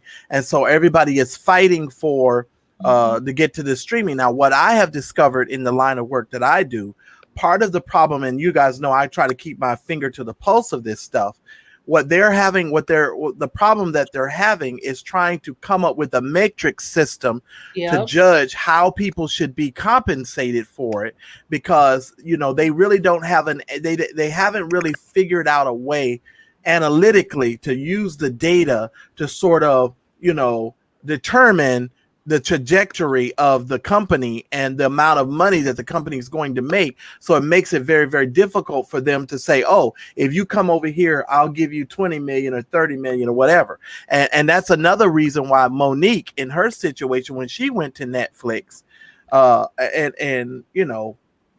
me just say it this way. It's different for us. What I'm discovering, and the Trump administration has helped me figure this out so very much more. First of all, we're not as further along as we think we are as Black people. And when we go into these negotiations for this, we need to get a lot tougher, and we need to just stop accepting, and we need to believe in ourselves and stop accepting the first thing that these people offer us. Because 9 times out of 10, a lot of these people are just so happy to be in the room and to get an offer that they just take the first or the second offer that's given to them. And I'm seeing great mistakes being made by content creators and people learn how to do business. Right, who literally know how to. No, you got it, Roxanne. That's true. People who create. Daryl, you are a creator. You are a person who has ideas. So when those ideas are worth something, and you should not be paying someone else into perpetuity for your idea. At the end of the day, it's your idea. So you need to be compensated into perpetuity, versus giving, that away to some company just for a distribution deal. You understand what I'm saying? Because it just seems to, me that it's completely unequal. And I said that to say this: when it comes to Black people and our negotiation, we have to learn to become very tough. I'd rather eat grass than to let you blow smoke up my ass. That's kind of my new statement. I'd rather sit and eat grass like a cow than for you to come over here and give me some shitty deal that's not going to pay me. And then I'm going to have to still I'll be out here struggling. You singing doo-wop, bop, bop, bop. And then your folks back at home and you can't afford to pay for nothing. You ain't got no money and all of that kind of stuff. But you entertaining, no, it's none of that. Go ahead, Roxanne. Well, I'm smart enough to know that I'm not smart enough to know all the ins and outs of the contract that's in front of me. So I'm smart enough to know that I need to hire a lawyer. Entertainment lawyer. Well, spiritual Java. Entertainment lawyer. Yeah, an entertainment lawyer. Exactly. Let me answer spiritual Java real quick. Spiritual Java, here's the thing. We live in a different age now, and people need to understand the internet is your friend. And when you understand the power of the internet can give you the kind of exposure that you need if you do it properly and you work with integrity and you do things right. Let me just share something with you all. And I'm not bragging or anything, but I want to show you the power of Daryl Moore. And I give Daryl credit for this. I really do. I give Daryl credit for this. Now, Larry Reed don't get credit for this. If y'all want to give anybody credit, you got to give the credit to Daryl Moore. I told you all I started a YouTube channel in February. Okay. That YouTube, I didn't even want to start that YouTube channel. I only started that YouTube channel because Daryl and the people that, you guys in the chat, y'all were asking me to start that YouTube channel. I didn't want to do that. My idea. I wish you would stop telling that damn lie. I told you. It was Roxanne. Okay. Okay, well, Roxanne, what I'm saying, you guys, it was you guys. Okay. Yes. All right. So here's the thing. But Daryl had the channel that had all of the followers. Yes, Daryl was the one that had the following, right? So when Daryl said, okay, Marcellus, start the channel. And I said, okay, I really don't want to start the channel, but I'll start the channel because, once I start, I'm going to be committed to it. And I didn't really want to, I wanted to take a break. But Daryl said, do it. So I did it. Y'all said, do it. I did it. Between February and now, we have almost 6,000 people who have subscribed to my channel. So just think about this. And that all started from Daryl saying, subscribe to Marcellus' channel and watch his stuff. So that's 6,000 people who come to my channel and watch these videos and come to that channel. That's called exposure, spiritual Java. That's why I brought that up to you. So if you are a singer, if you are a content creator like Issa Rae, Daryl, Issa Rae puts stuff out on YouTube. They have a whole show. 2 years. Yeah, that they girl was on 2 years before she got exposed, before she got Insecure on HBO. And Daryl, the reason why I said that is if you value your ability to create content or you want to, and I say just work it until you can get better. You feel what I'm saying? Even if you don't feel like you're the best filmmaker in the world and you're still learning or whatever, if you value your product and you value what you bring to the marketplace, don't discredit yourself and don't try to, don't lowball yourself. And I feel like we as Black people, we're just so busy trying to secure the bag that we lowball ourselves. And then we get mad at people like Joe Budden when Joe Budden comes out here and says, yeah, I turned down millions of dollars. And people like, you dummy, because it's Black people, you dummy. How you gonna turn down millions of dollars? You should have just took it. No, because I wouldn't own it. Should have had millions. Because they don't understand the long haul, the back end of it. Right. And so that's how I feel, Daryl. And I just say that, to every content creator and every person that's in this little box, y'all need to value yourself. If you're in business or you're trying to do business or you're trying to grow, value you. Because I value all the 4 people in this box, because I'm always being like, no, we ain't going to do that. And we need to have excellence and it ain't going to look raggedy. Because I'm like, no. I value what we put out here. You know what I'm saying? to piggyback on what Marcellus said, I think Daryl too as well, because Daryl was the one when I first started doing the videos and the how-to videos, and I really was doing them in support of him, and he would like share them on his page. He was like, "Oh, drop your link in the chat," and he, in the chat, and so he was always very supportive. So now I have over 1,200 followers. Now, as far as and also I took the advice of Marcellus too when he was giving me strategies for increasing exposure on my channel and things like that, and creating content for people to come and not just do things, for clicks, likes, and views, which we're all doing things for clicks, likes, and views. Right. You want them to click on your channel for a reason, like, oh, I'm going to see what Kimberly has today. I'm going to see what Daryl has today. I want to see what Roxanne has today. I want to see what Marcellus has today. Not who are they beefing with today? Because after a while, it's going to get tired. Right. Now, because you can't fight forever. Tanika, I just want to say her you can't exposure fight on my channel too. Some of them because what you all had did for me. This is the thing about what I found out about YouTube, and I told this to Marcellus a couple months ago. YouTube likes to go through your followers to see if those are real followers. Mm-hmm. So you may get some new followers, but they may be spam accounts or bots. Mm-hmm. So you go through a purge. Do that too. Like I think it was June, July, I was still on the same number, and I kept telling myself, I want more followers. He was like, oh, it's coming. You keep exposure, keep doing your tags, keep doing this, keep doing that. And then also I started doing Tuber Chat, which I connected with other content creators. They would watch and comment on my videos, and I would go do the same. And then I go to other content creators that I like, and some of them will say, hey, I saw your video.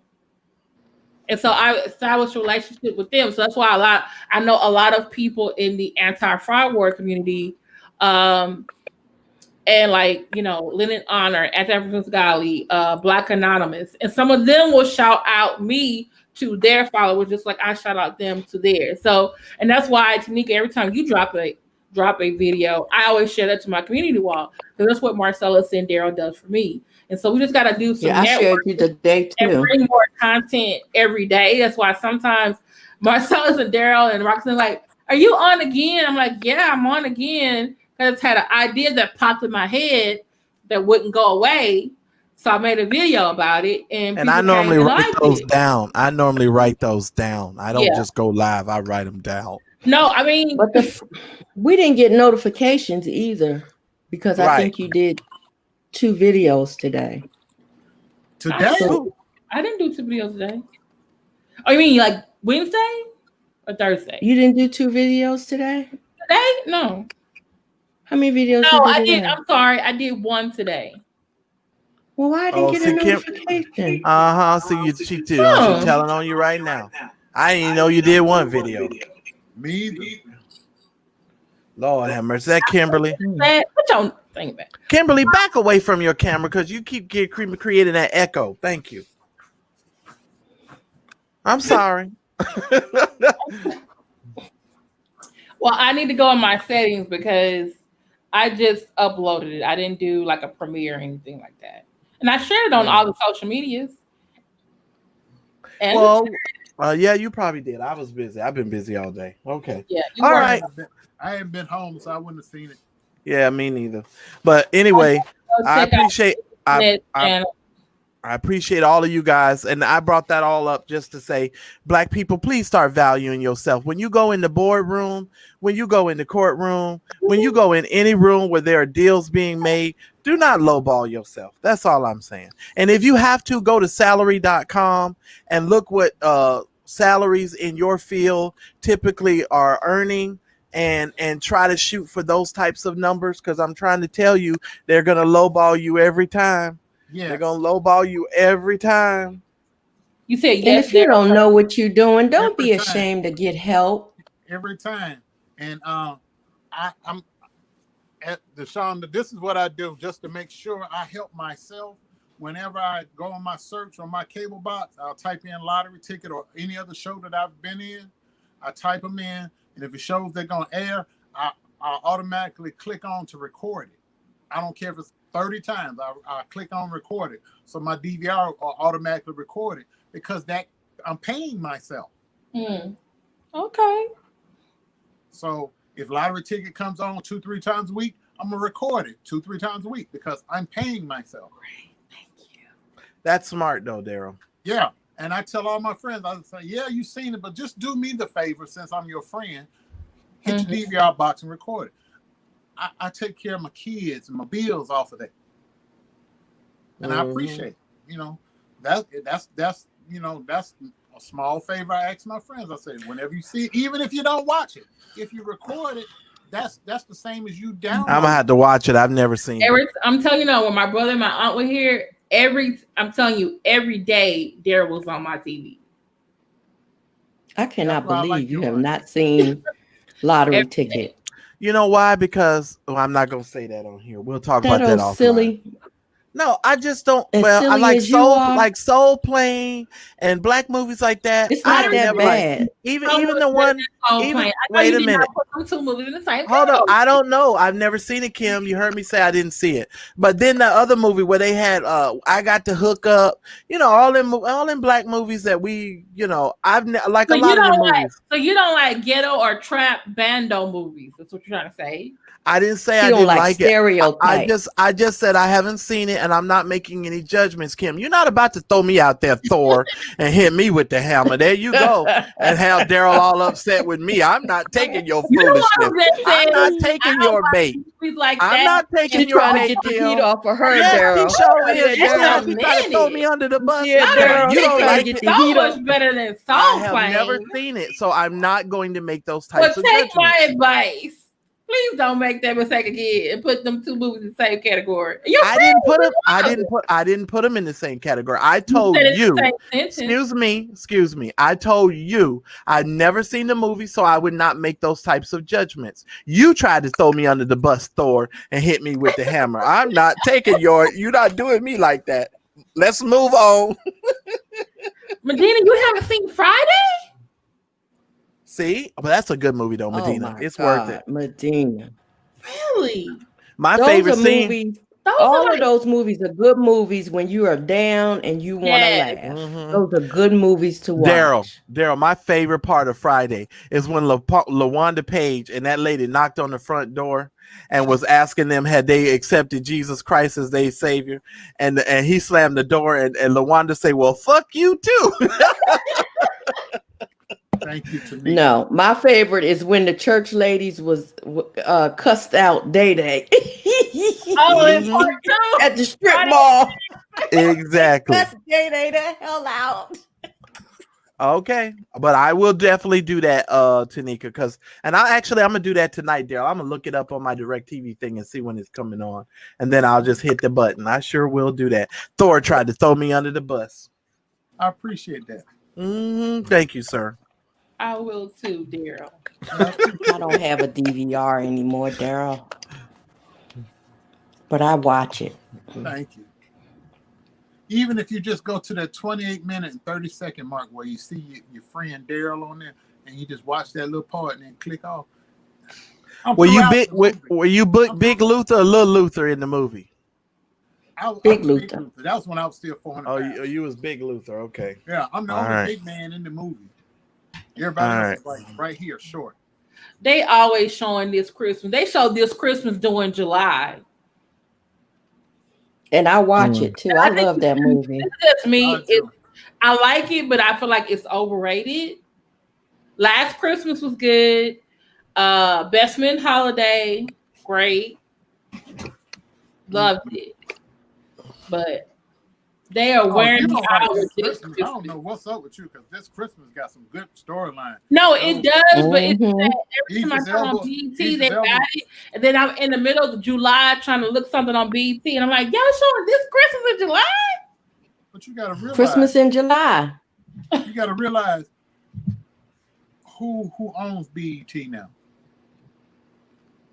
Viacom. Okay. Viacom. Who's Dave Jewish? Chappelle Those are Jews. Who's Dave Chappelle having issues with? Viacom. Stop making it racial. What they gonna do to me, Kim? What they gonna do to me? If they Jews, they Jews.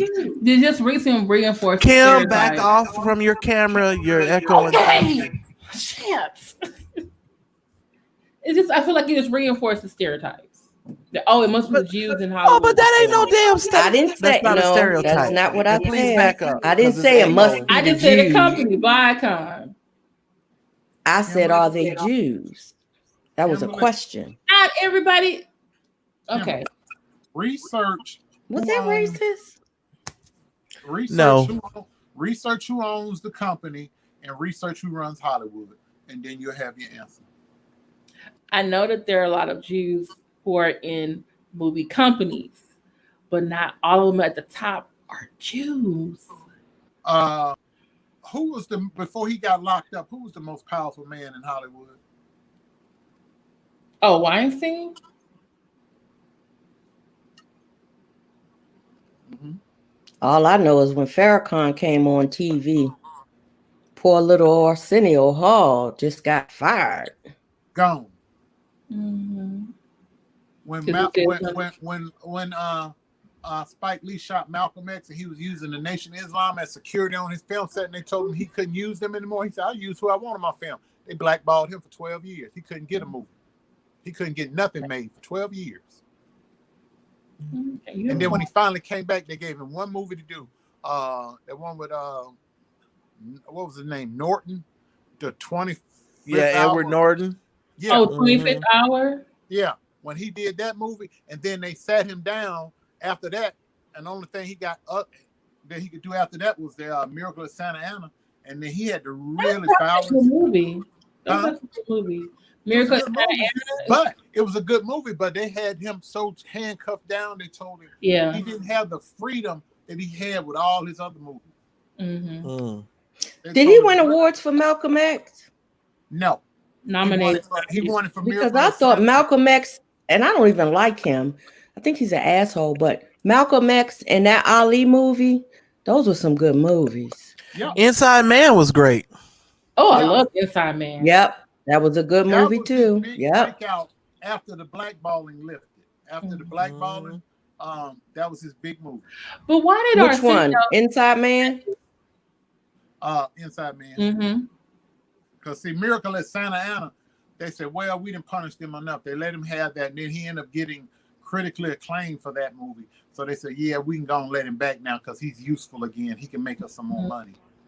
We've taught him a lesson, so they thought. And then he started. Then while he was blackballed, he got smart. He formed his own production company. Mm-hmm. 40 Acres in the What's ran off on the plug mean? It's a line from a rap song, but it's like, you basically took the money. Look at Tanika Jeanette making all them rap references. It basically mean what? What's it mean? It's like you basically took the money and ran. You basically robbed them before they could rob you.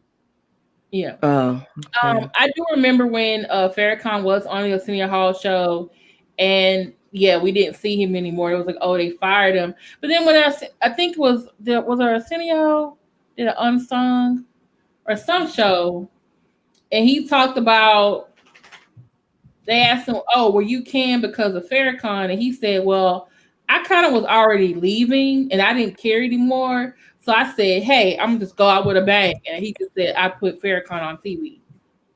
And I guess after that, it kind of like solidified, I'm gone. But I don't know. He knew what he was. He knew he was gone after that. But I don't know. Is that an excuse he made, or is that what it all boiled down to? Is what Marcellus said earlier. Know your worth. Get what you worth. Yeah. He had the #1 late night show. He was pulling in better numbers than Johnny Carson, everybody, and Letterman combined. Mm-hmm. And they didn't want to pay him a fourth of what those guys were getting. That is correct. Messed up. And he's like, no, you're going to pay me on par with them. In fact, I should be getting more than them because I got the bigger numbers. They're like, no, well, they've been on longer than you. He's like, I don't care how long they've been on. My numbers speak for themselves. Absolutely. Mm-hmm. And they took him off. So his answer to that was Farrakhan. So he said, you know what? Since they ain't going to do me right, and I'm going out. I'm going to go out. Well, that's what most black people do when they're at their job. When they feel like you done wrong, they like, I'm going out with a bang. With the bang. Oh, That wasn't a bang. That was left. No, seriously. Left. But that's what people do. Black people, when you do us wrong, we be like, man, fuck this job. They start turning over tables and shit, and all kind of stuff. Look, knocking computers down, walking Of past, course. knocking shit. Because I know when I had a job one time, I hated the hell out of it. And I knew that I was trying to get them jokers to fire me. You know, the sons of bitches, I would take a 30-minute extra lunch break. I would go on smoke break. I would go in the bathroom, pretend I was using the bathroom, go to sleep. You know what them bastards did? They promoted me. Mhm. I was trying to get fired so I could draw unemployment. I did that one time too, Daryl. I couldn't even get fired from one of my jobs. I was like, damn, I can't do nothing. Yeah. Oh, that's nice, Deshonda. Deshonda, have him email me. I'll send you my number. I'll talk to him on the phone. Oh, that's sweet. Yeah.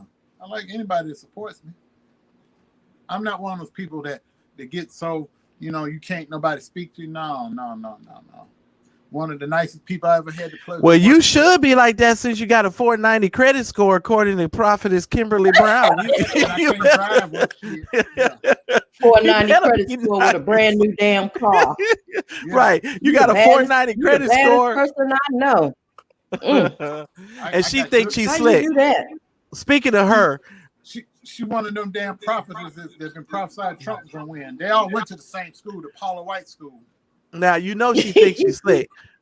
Every time she do a live and I pop in there and she see I'm in there, because I can't leave no comments on her video. She done knocked me out, so I can't comment on none of her stuff.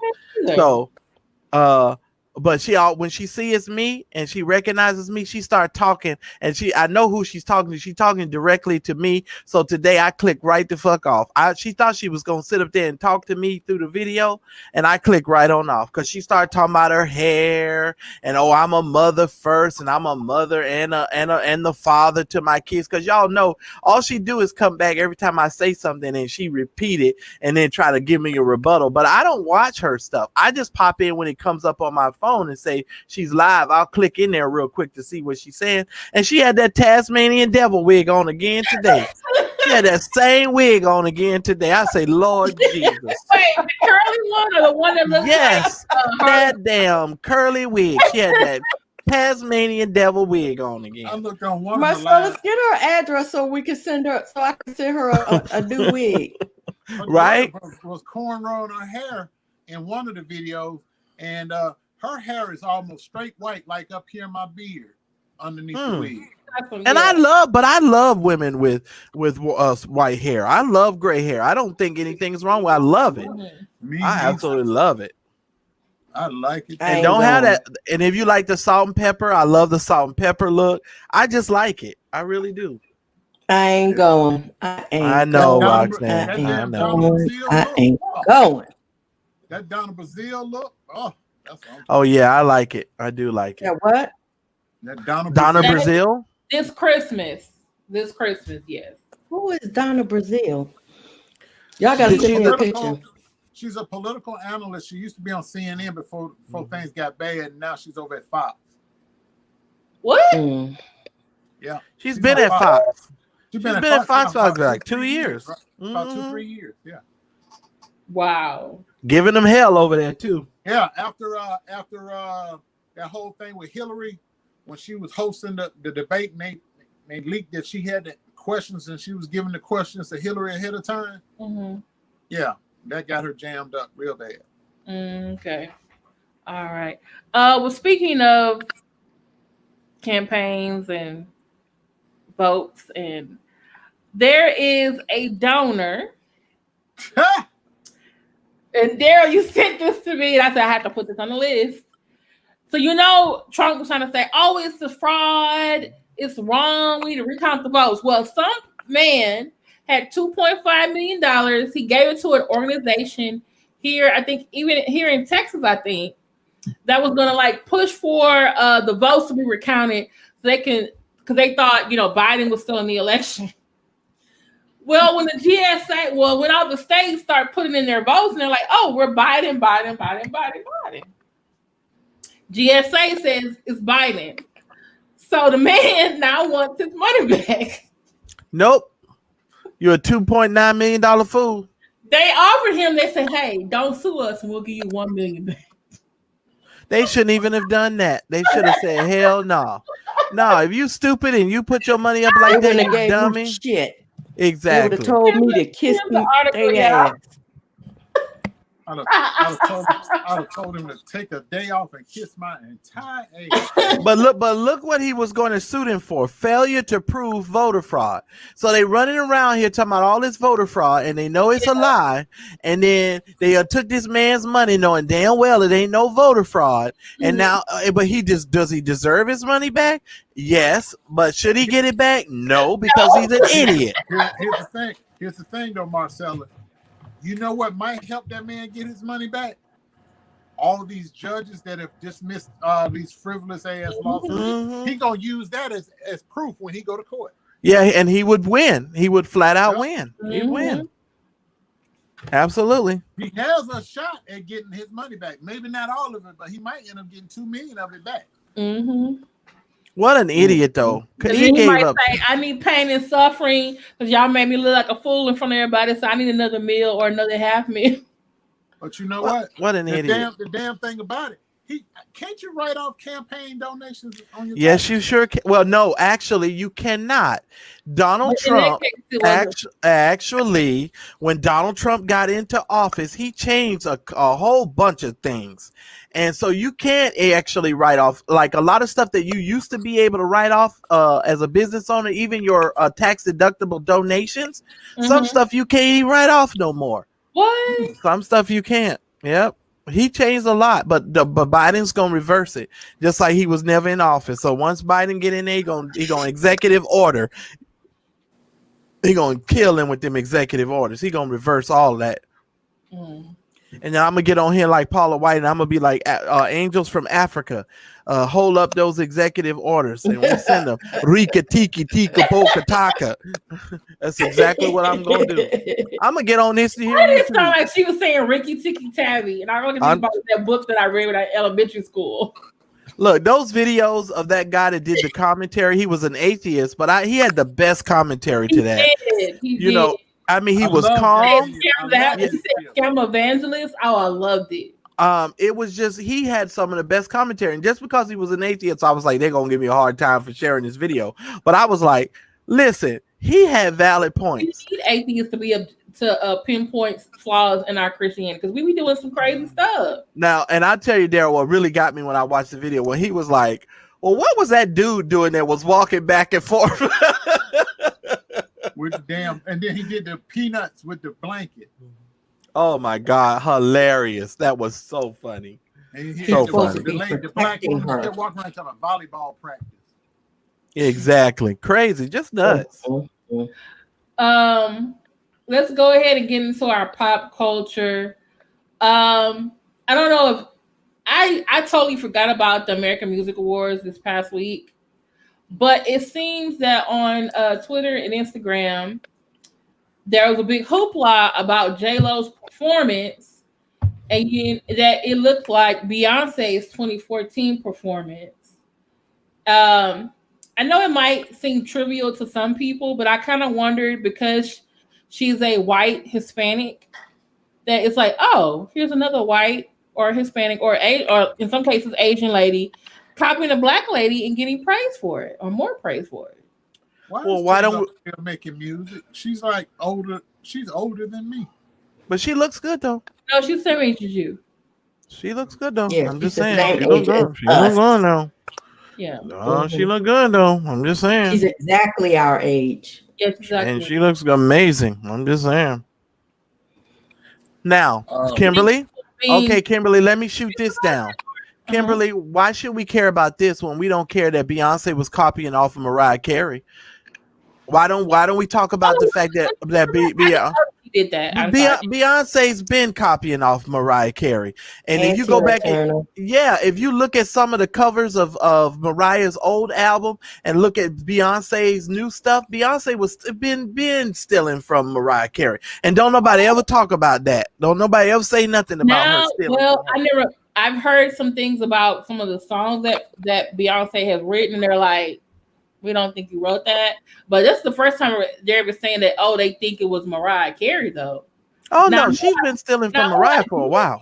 Who I did hear was stealing from Mariah Carey was J-Lo, though.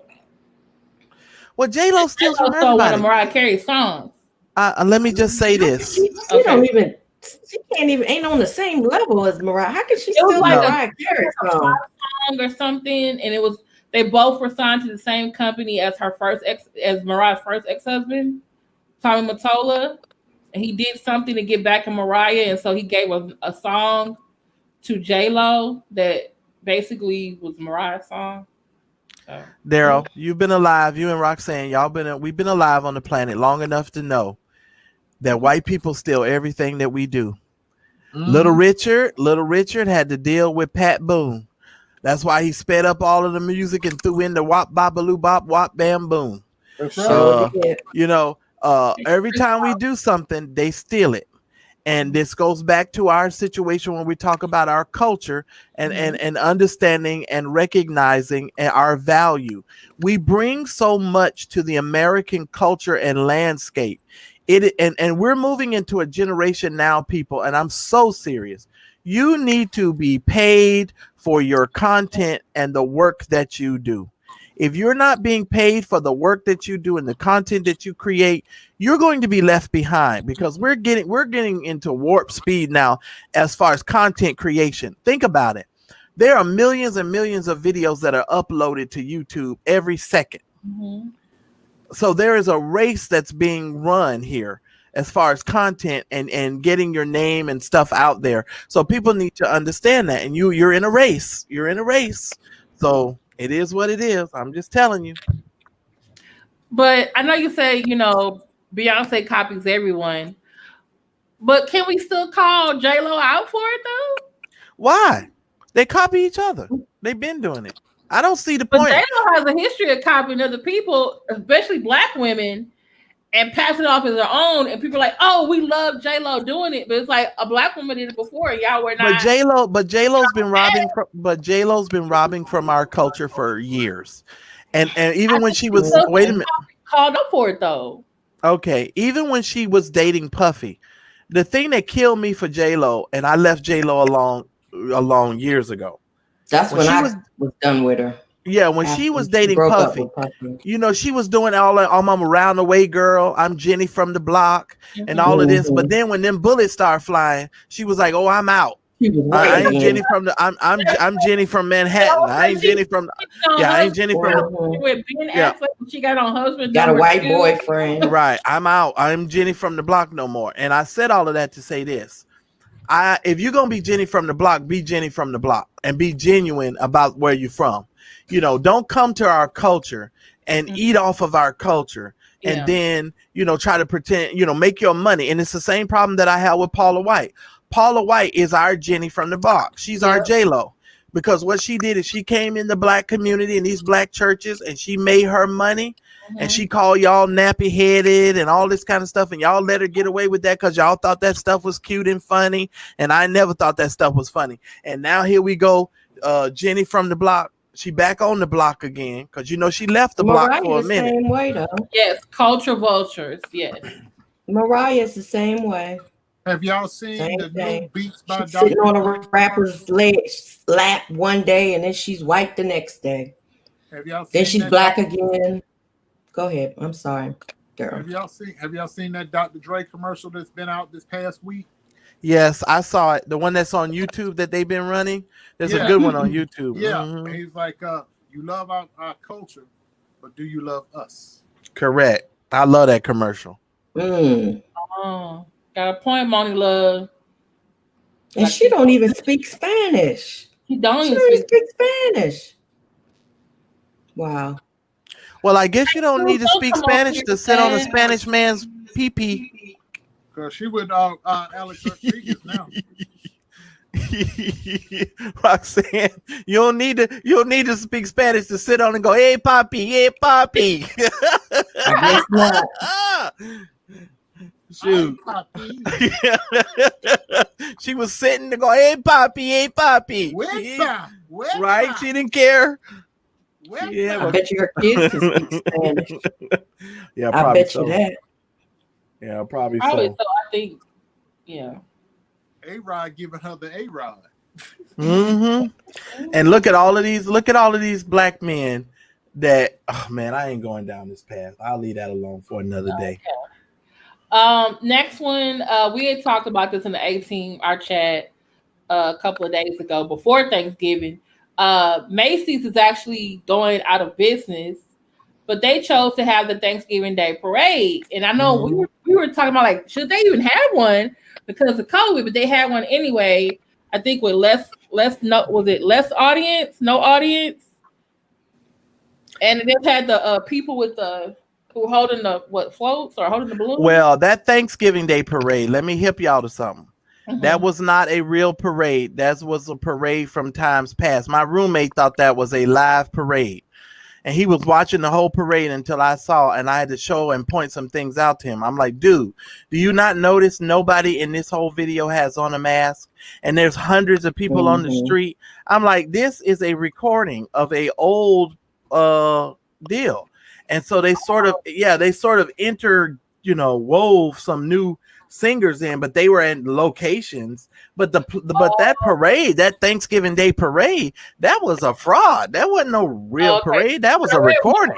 They were like, some of the y'all ever been to the Macy's parade before? Been there. They're like, oh, why do we come to this? Huh? Have y'all ever been to the Macy's parade? I have when I lived in New York.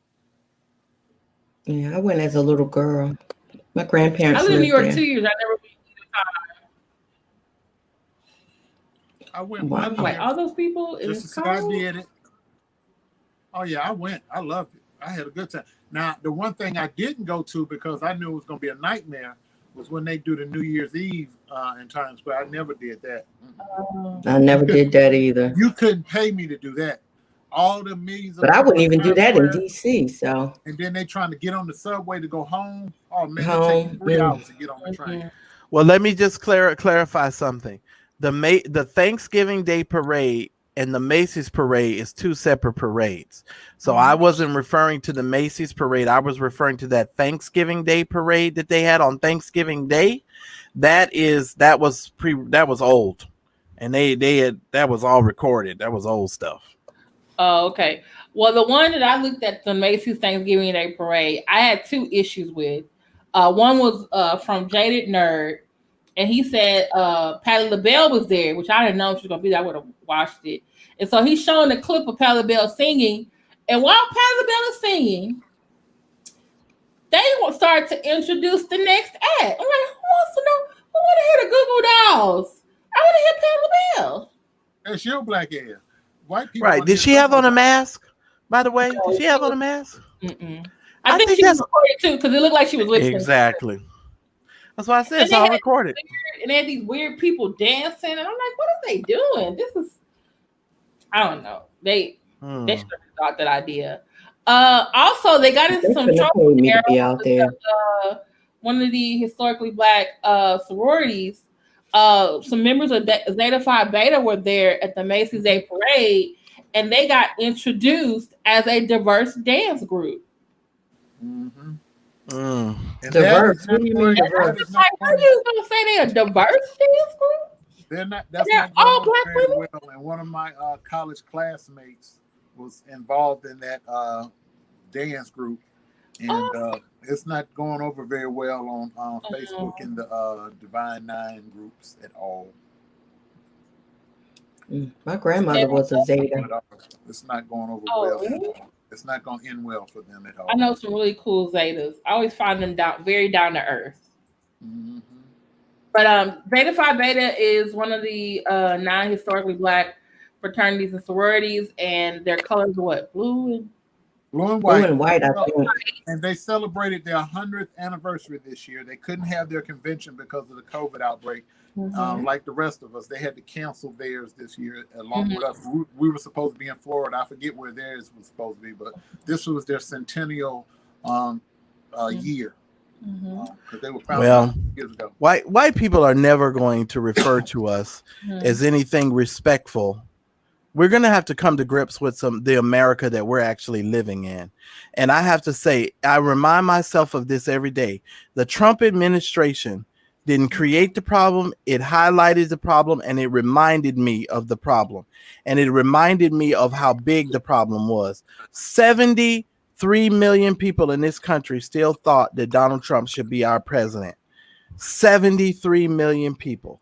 So we're not as far along as we like to think we are. Wow. And I'm done with this whole idea that kumbaya and this is America's the land of the free and the home of the brave. Yeah, some bullshit. It's not that for us. Oh, Barbara, yeah, it's bullshit is what that is. You have every right to be pissed, Barbara J. Right before we get to our go ahead. Barbara J, is there a way you can look up to see all of your members from when they first joined?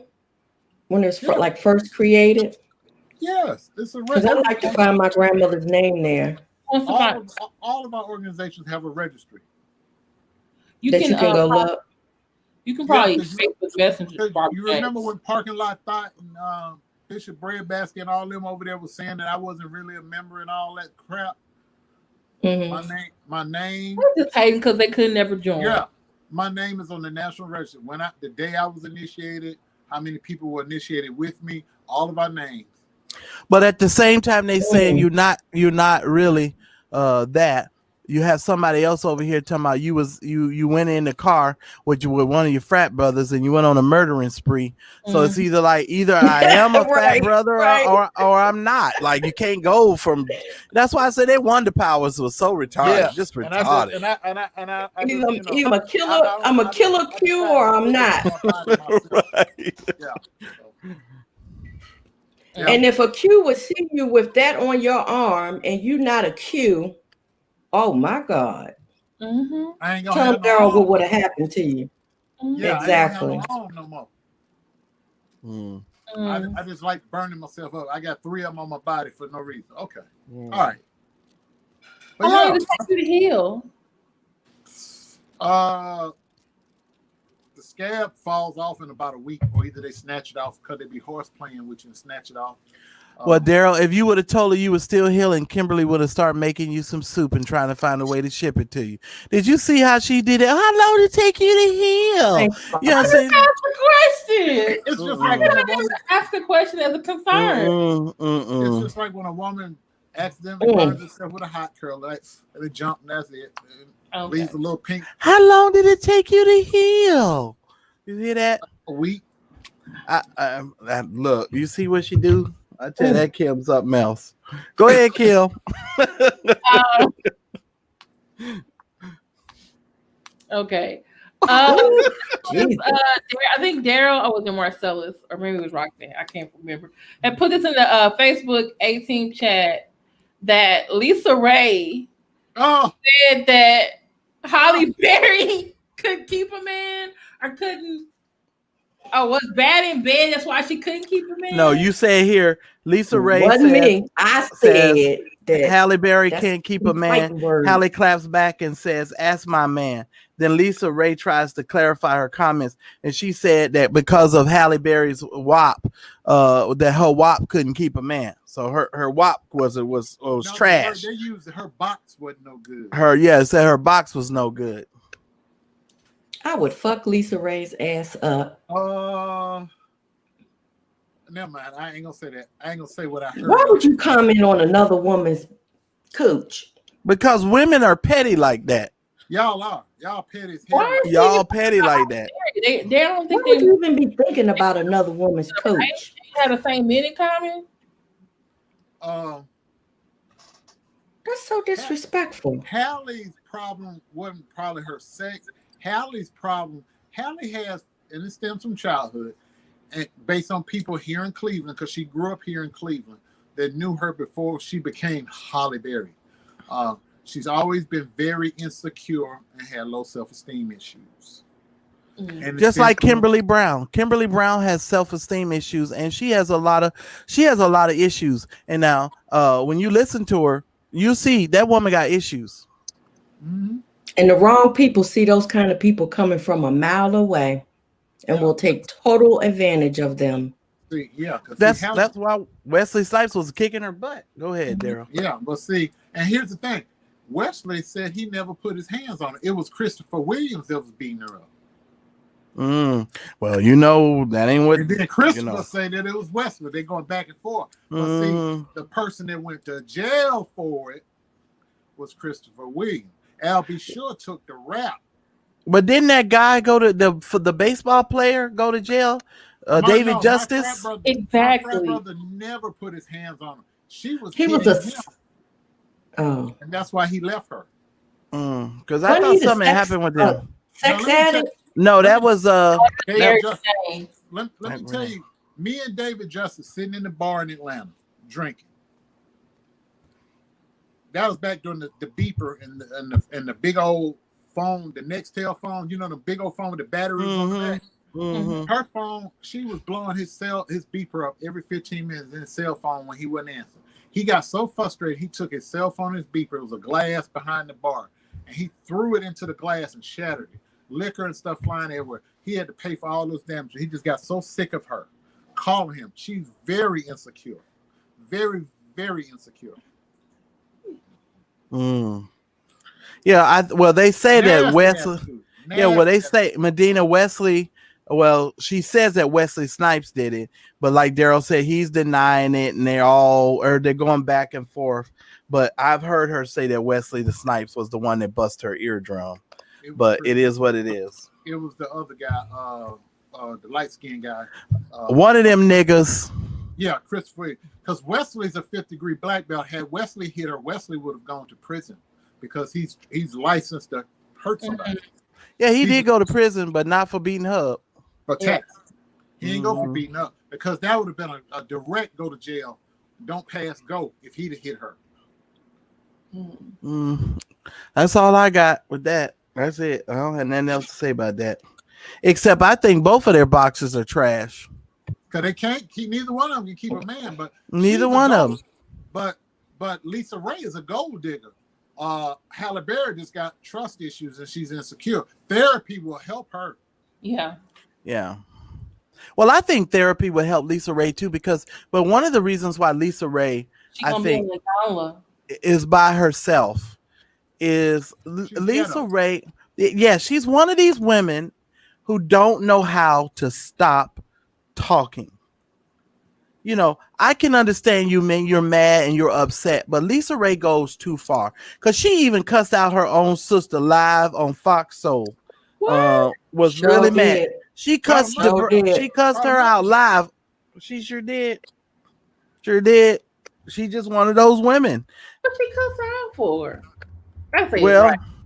Well, because the brat and her hadn't talked. We all been in quarantine, and so she's finding out things about her sister through social media and other places. Her sister's not calling her, and they have been a little bit estranged. But so Lisa Ray was in her feelings because the brat wasn't calling her and letting her know, you know, whatever time. And she got engaged. Didn't the brat get engaged? If I'm not mistaken. Yeah. She did exactly. She didn't tell her. She wanted to keep her sister out of her personal business because her sister is messy, and she can do that. She drew a line. She set up a boundary, and she didn't like it. See, the brat came out as being lesbian, which that wasn't no secret. But she came out and she got in her feelings because her sister didn't tell her first. But I think she's bi. I think the brat is bi. You know why I think she's no. Listen to me carefully. She was fooling around with Roy Jones Jr. way back in the day, but nobody know about that. She was messing around with Roy Jones Jr. because even I had a crush on the brat. I'm not telling you to this day I was still, you know, but it's a whole nother matter. I'm just saying. But I'm just saying. The brat was fooling around with Roy Jones Jr. If y'all don't even remember, they did a video together back in the day. You remember that video that he did when she did the music video? Trust me, she's messing around with him. Trust me when I tell you. Was she looking like a girl? Yeah, she was. That was her beard. Hey, Sonia, thanks for putting that in. She will be on Y'all Fix My Life this Saturday with her mom and her daughter. Lisa And Ray. her mother looked like her mother is a whole mess, child. And this mama. is an article I just found. It said Beautiful, but she's a hot mess. Doing Y'all Fix My Life. So I guess we'll see tomorrow. I can't watch her Yolanda, whatever her name is. I can't watch her. It just drives me crazy. It's too celebrities this season because it's like the second like celebrity type person she's had. It's too emotional. And then the people be crying and walking out on her, and then she be talking about this is her last season of that show. Oh, okay. So she's going out with a bang. Yeah. Okay. Wow. So Oprah's gonna really do some shakeups over there, huh? It's only so long that you can fix somebody's life. Everybody can't be fixed. And she's not a licensed therapist either. Okay, Roxanne. I know she's not a licensed therapist. I'm not talking to you. I want to hear this. I want to hear this. What I done stepped into. Wait a minute. What's going on? This must be one of them behind the scenes things. So Roxanne, she's not a licensed therapist, Kimberly said. She's not a licensed therapist. Go ahead, Kimberly. Go ahead. What were you going to say? You're correct. She's not a licensed. She's always trying to correct me and tell me. I'm tired of her correcting me and telling me something. I'm actually older than you. With you. She is not a licensed therapist. Well, what were you gonna say, Kimberly? Because we walking in on something. So what was happening there? To someone else to continue to get better after the show is over. Those people have to say yes, and not everybody is saying yes. Just like when Leandria was on the show, and she told Leandria, "Hey, you have a problem. I can help you." Go to rehab. Are you willing to go? But she's not a licensed therapist, Roxanne. She's not a licensed therapist. You're correct, Roxanne. You're correct. But Kimberly. She's not. It's not like she's a certain YouTuber who has that their YouTube show is an entertainment arm of their church that they claim that they have a master's degree in counseling but no license and want to counsel people on their show. I mean, it's not like she's doing that, Roxanne. Come on. Okay, but let me just say this. I took 20 years, but then they're not a pastor no more. But I think they're the senior pastor of the NBN church, which their show is entertainment arm. So I mean. I understand, Kimberly. Would you go to Iyanla as a life coach, or would you like to go to Bishop Bradbasket as a life coach? What I was going to say is this: we can't discredit Iyanla's life experiences and the many books and the things that she has written that has garnered her the type of respect and following. Though, even though she may not be degreed in those things. Her life experiences and the things and the people that she's been able to help, I think speaks volumes. And I do believe that some people can maybe not necessarily be degreed in a thing, but be gifted in an area. You can be God gifted in a certain area. And I think that she's gifted in certain areas. Okay, then why she always got to put her hands in somebody's face though? That shit irritates the hell out of me. Well, I think she does. But I know why she does it. And here's why it makes you and me and people like us irritated. And it wouldn't bother Kim. Here's why. It's because we're people of focus. We don't need to be focused. We know how to focus. Kim is a person who she starts at A, and by the time she gets to Z, she's done all over the place. So you got to bring Kim into focus. And so the hand movement and the stuff in bringing all of that into people's faces is to bring them to. This wouldn't bother you, Kim, if she did this to you? Knowing me, I probably would grab her hands. No, let me explain. It would be fine. But she wouldn't to me. I wouldn't be paying attention. But I think I would. There. Marcellus, wouldn't you do that? I would. That's why I said it would be you and me and Daryl. We would have problems with that. Go ahead, Daryl. It's a disarming technique. Correct. Mm-hmm. It's what parents would normally do to your child. If your child's upset or being all erratic, you be like, come here, baby. Look at mama. What's the matter? Sure don't, Mama. That's what that is. Mm-mm. That's that mother in her. And when you tap into the, like they say, tapping into your inner child, that's when you untap all those layers of anger and all that stuff. If you notice, all her shows have a pattern. She wants to get down to the core of what's bothering To the core of you, exactly. Right. Because that's Right, I can understand that. and I call that the Jesus technique. Jesus did that. He always would get to the core of people's issues. He never dealt with the exterior stuff. He told that woman Jesus and ain't never put his hands in my face. He ain't never put his hands in my face. I'm just saying, but he always dealt with the core. I'm gonna fix you. I'm gonna fix your tail good. The first time when I meet you, I'm gonna run up to you. I'm gonna tell Jay ahead of time. I'm gonna grab her by them cheeks. I'm like, hey, Roxanne. I'm gonna pinch them cheeks so goddamn hard. Roxanne's gonna be running this And you're gonna do like that. Hey, I'm gonna really break up. I ain't gonna pinch. I'm gonna pinch her cheek. Then by the time she finished, while she cussing at me, I'm gonna just lift up in there and just hug her because she's short. I'm just gonna. If he can lift my big ass up in the air, he gonna be doing something. Look. I just don't like people putting their hands in my face. I don't know why. Hey, I'm gonna do like this. Oh, your hair. Okay, the understanding has a question, okay. and I'd like to answer this. She said out of her own mouth she was a horrible mother, and she did not recognize that until later in having those tough conversations with her children.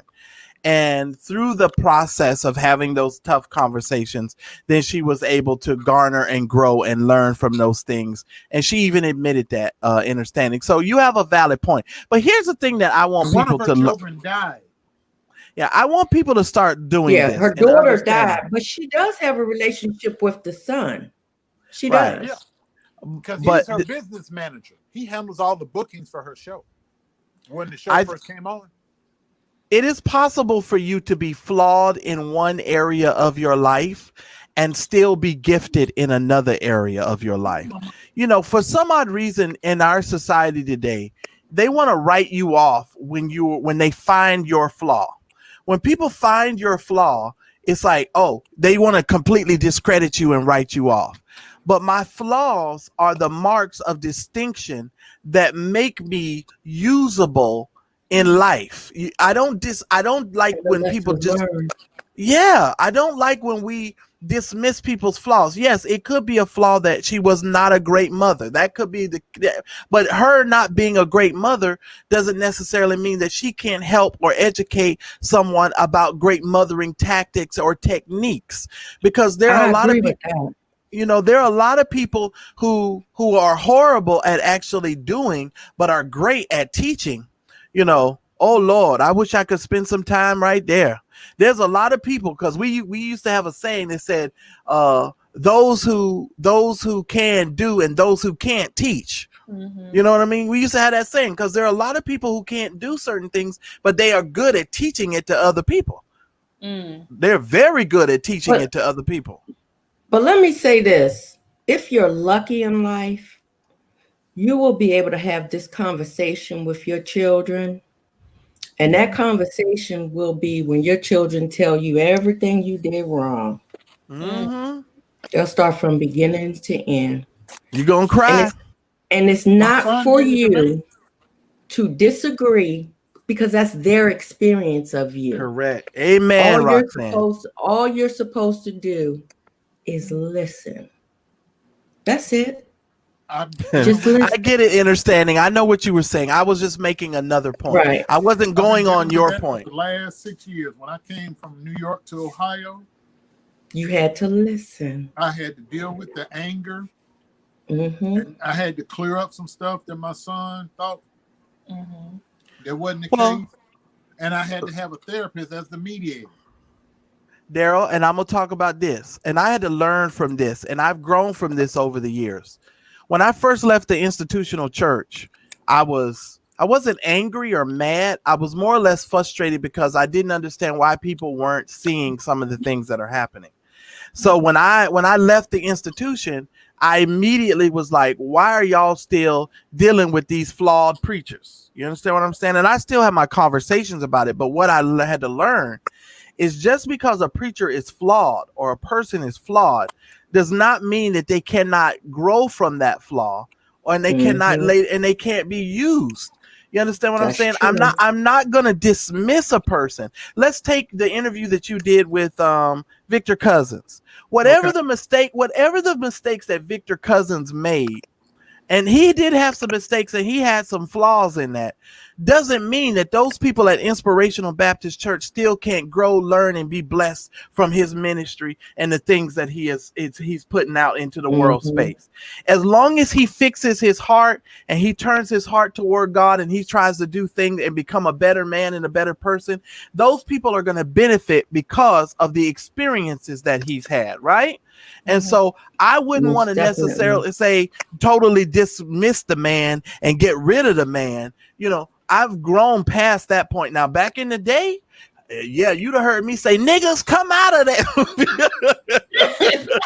Right. Let me say this too, though. When I had to have that conversation with my kids, and I really had to think back, and I thought to myself, well, I damn sure was a better parent to my children than the parent that I had. So I did pretty damn good. The little shit that you were complaining about, well, of course, I validated their feelings. But, after they left and, and I apologized for not living up to what their expectations were, and that I deeply loved them. And I was like, nigga, please. I did a pretty good goddamn job. Exactly. I killed that shit. Exactly. When you don't come from when you look back and you see you don't come from shit.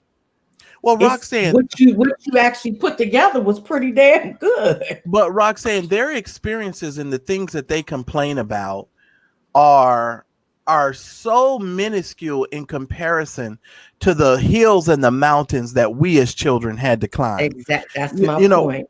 When I look at the things that they're complaining about, now notice I'm not discrediting them because it's their experience, right? Right. But you don't have to take it so personal. Exactly. You don't have to hurt. You listen and you take it in, but you don't have to hurt over it. And I mean, the best you knew how to do. Yeah, and I mean, if you see a mistake or you recognize a mistake that you've made, you can apologize for that mistake. But I think the greatest lesson that God ever gave me, Roxanne, and I've said this 1,000,000 times, is for me to understand that my parents only did the best that they knew how. When I got that revelation, I think I was like 25 at the time. I was 25 years old. And I remember calling my mother and just crying on the phone because I felt like I had blamed her for so much crap. And when I hit 25, it was like a light went off in my head. And I was paying bills. I was living on my own, had all these bills and all this stuff. And I was like, oh, this is what life is all about. So when my mother was having me to fill out the checkbook and then we would only have $5 left and I'd be yelling as a kid, why we only got $5 left?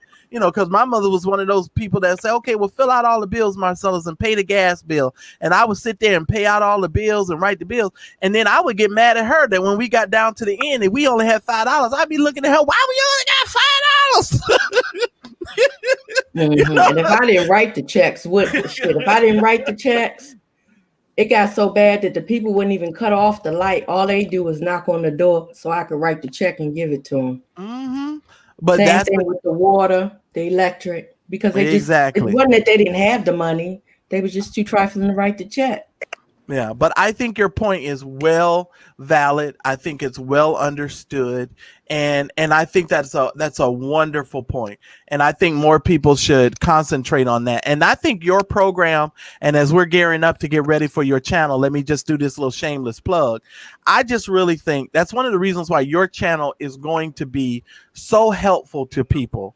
Because people will be able to come and hear those types of conversations and really, and I mean, even kids right now that are blaming their parents for things will be able to come and get a greater understanding and maybe have a defining moment and a light will go off. So people can say, oh, a lot of people have had some really horrible experiences worse than mine. And maybe my experience wasn't so bad. And so maybe I need to grow and learn from my experience. And that's why I think your channel is going to be really good. So you guys, I think Roxanne, I'm telling you, your channel is going to be awesome. It's going to be awesome. And I think it's well needed. And I think you got a really good niche too, because there's not too many people in the space that I think are going to really have those tough kind of conversations, you know. And I think your channel I think it's going to be great. I really do. I really do. So yeah, I agree with that. Because you be dropping gems of wisdom on Saturday nights, and I just be like, okay, I gotta be quiet now. So I got to let Roxanne talk. Those are those life experiences, Kim. Life experiences. I'm sorry, Kim.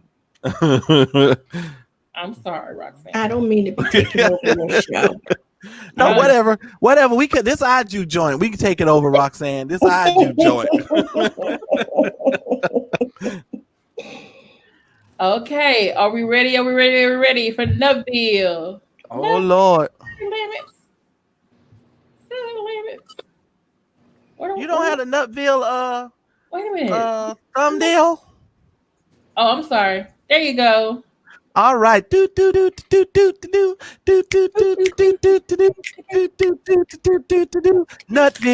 All right, here we go.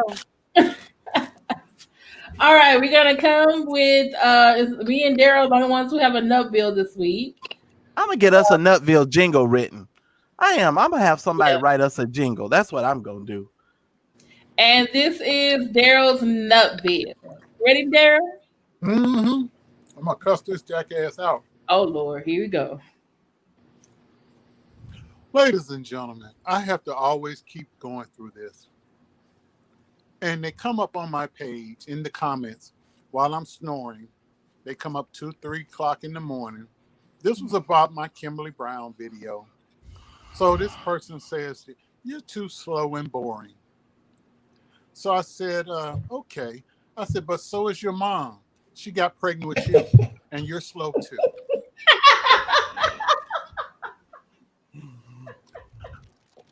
For those of you that are in the bushes tonight that think you're gonna come at me with comments like this, before you say anything about me, I'm gonna give myself a little pat on the back. Google me, bitch. I got my start in entertainment. 5 years. I'm gonna put this 5 fingers up. 1, 2, 3, 4, 5. For those of you that can't count that high, I did stand-up comedy for 5 years. There is nothing you can say to me that I don't have a clapback for. I've dealt with same here. I have dealt with hecklers all over this country. I'm the youngest of 3 children. Being the baby in a family, you have to learn how to shoot the dozens because you can't beat up your older sibling. Amen. I know. Slick with your words.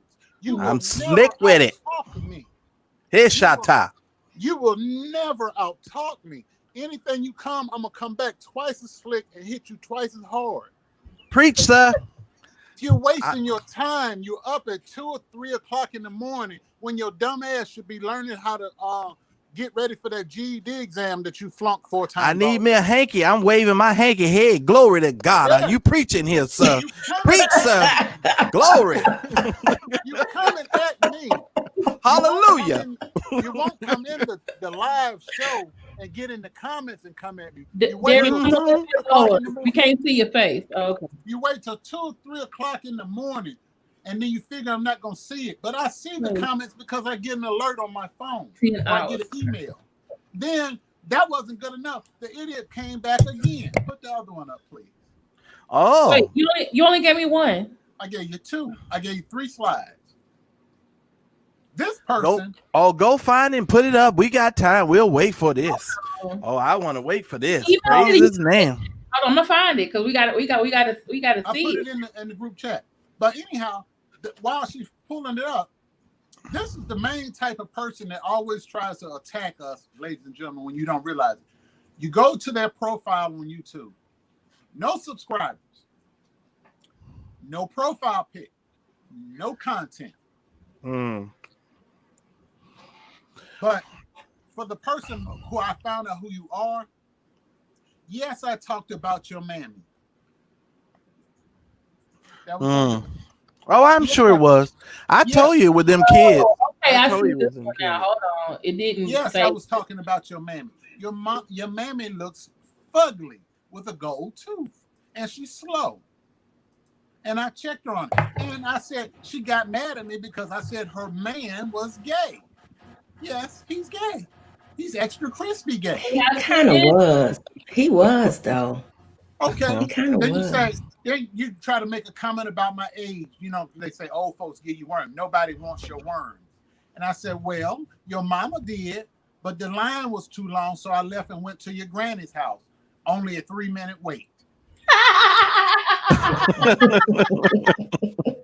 He said that like that was a COVID line. 3-minute wait. I mean, shit. I mean, if you're going to come at me, I strongly suggest.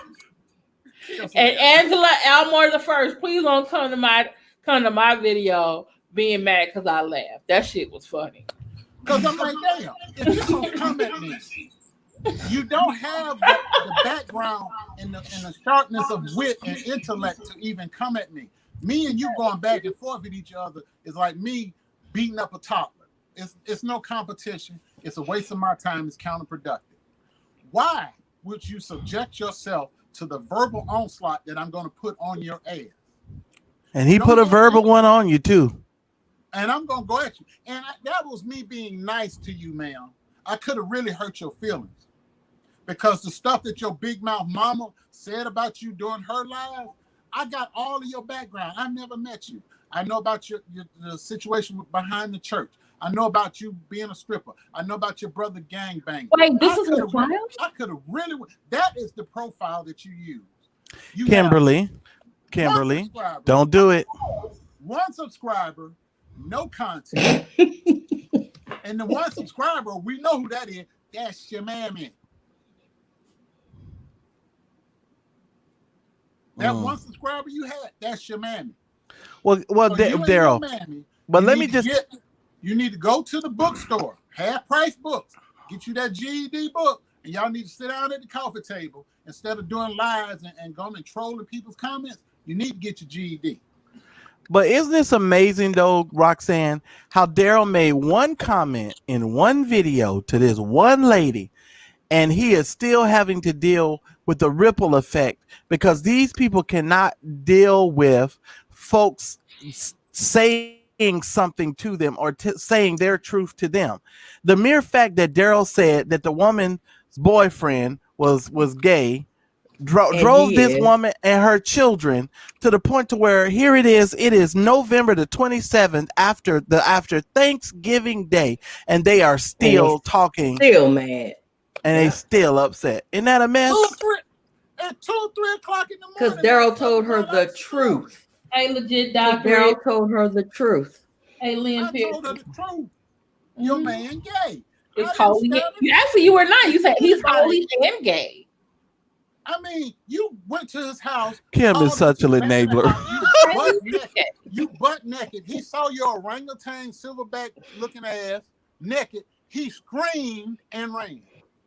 I ain't never got that reaction. Wait a minute. Not ever. Hold on. I'm stuck on Kimberly. Kimberly with her crazy ass just said, Daryl, you were actually kind of nice. You said he was holy and gay.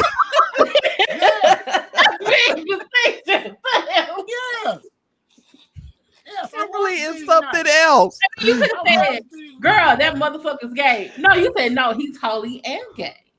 Kimberly, that still is an insult. It's not an insult. It's the truth. It's the truth. I ain't never, ever, not never got that response. You're his fear, or here's from your no man. You're lying by not having sex. That's too funny. Tell me that shit ain't gay. She was getting hers around because she was sleeping with the preachers that she out. You know, working the pole, money no love style. Well, Daryl, I think you've definitely got under this family's skin. I think you've definitely got under Kimberly Brown's skin. And what's so funny, Daryl, I'm really surprised they're still coming at you because you took the high road and went on about your business. You didn't even say anything else about this lady. And that's what I find interesting because I expected you to bring that smoke to her. You had one video and that was it. And that was you responding to her. Yeah, you were very nice to her. I haven't been that nice with her Tasmanian devil ass wig. I can't stand the whole I'm crew of sending them. her a new wig. I'm getting ready to order one. I can't stand her. Her address. Did you see No. the one that I sent you? I'm gonna put Daryl's name on it. She need to get the one. She'll have a new She'll have a new prophecy for him by Monday. I ain't lying. And these little bastard children that's swinging from poles and now. And see, here's another thing too, Daryl. This is for you. Why you mad at Daryl for saying something about your mama's boyfriend when you live your life swinging from poles and clicking your clear heels together as you make your ass cheeks clap and fall down from the pole and hopefully somebody slide a $5 bill in between your cheeks?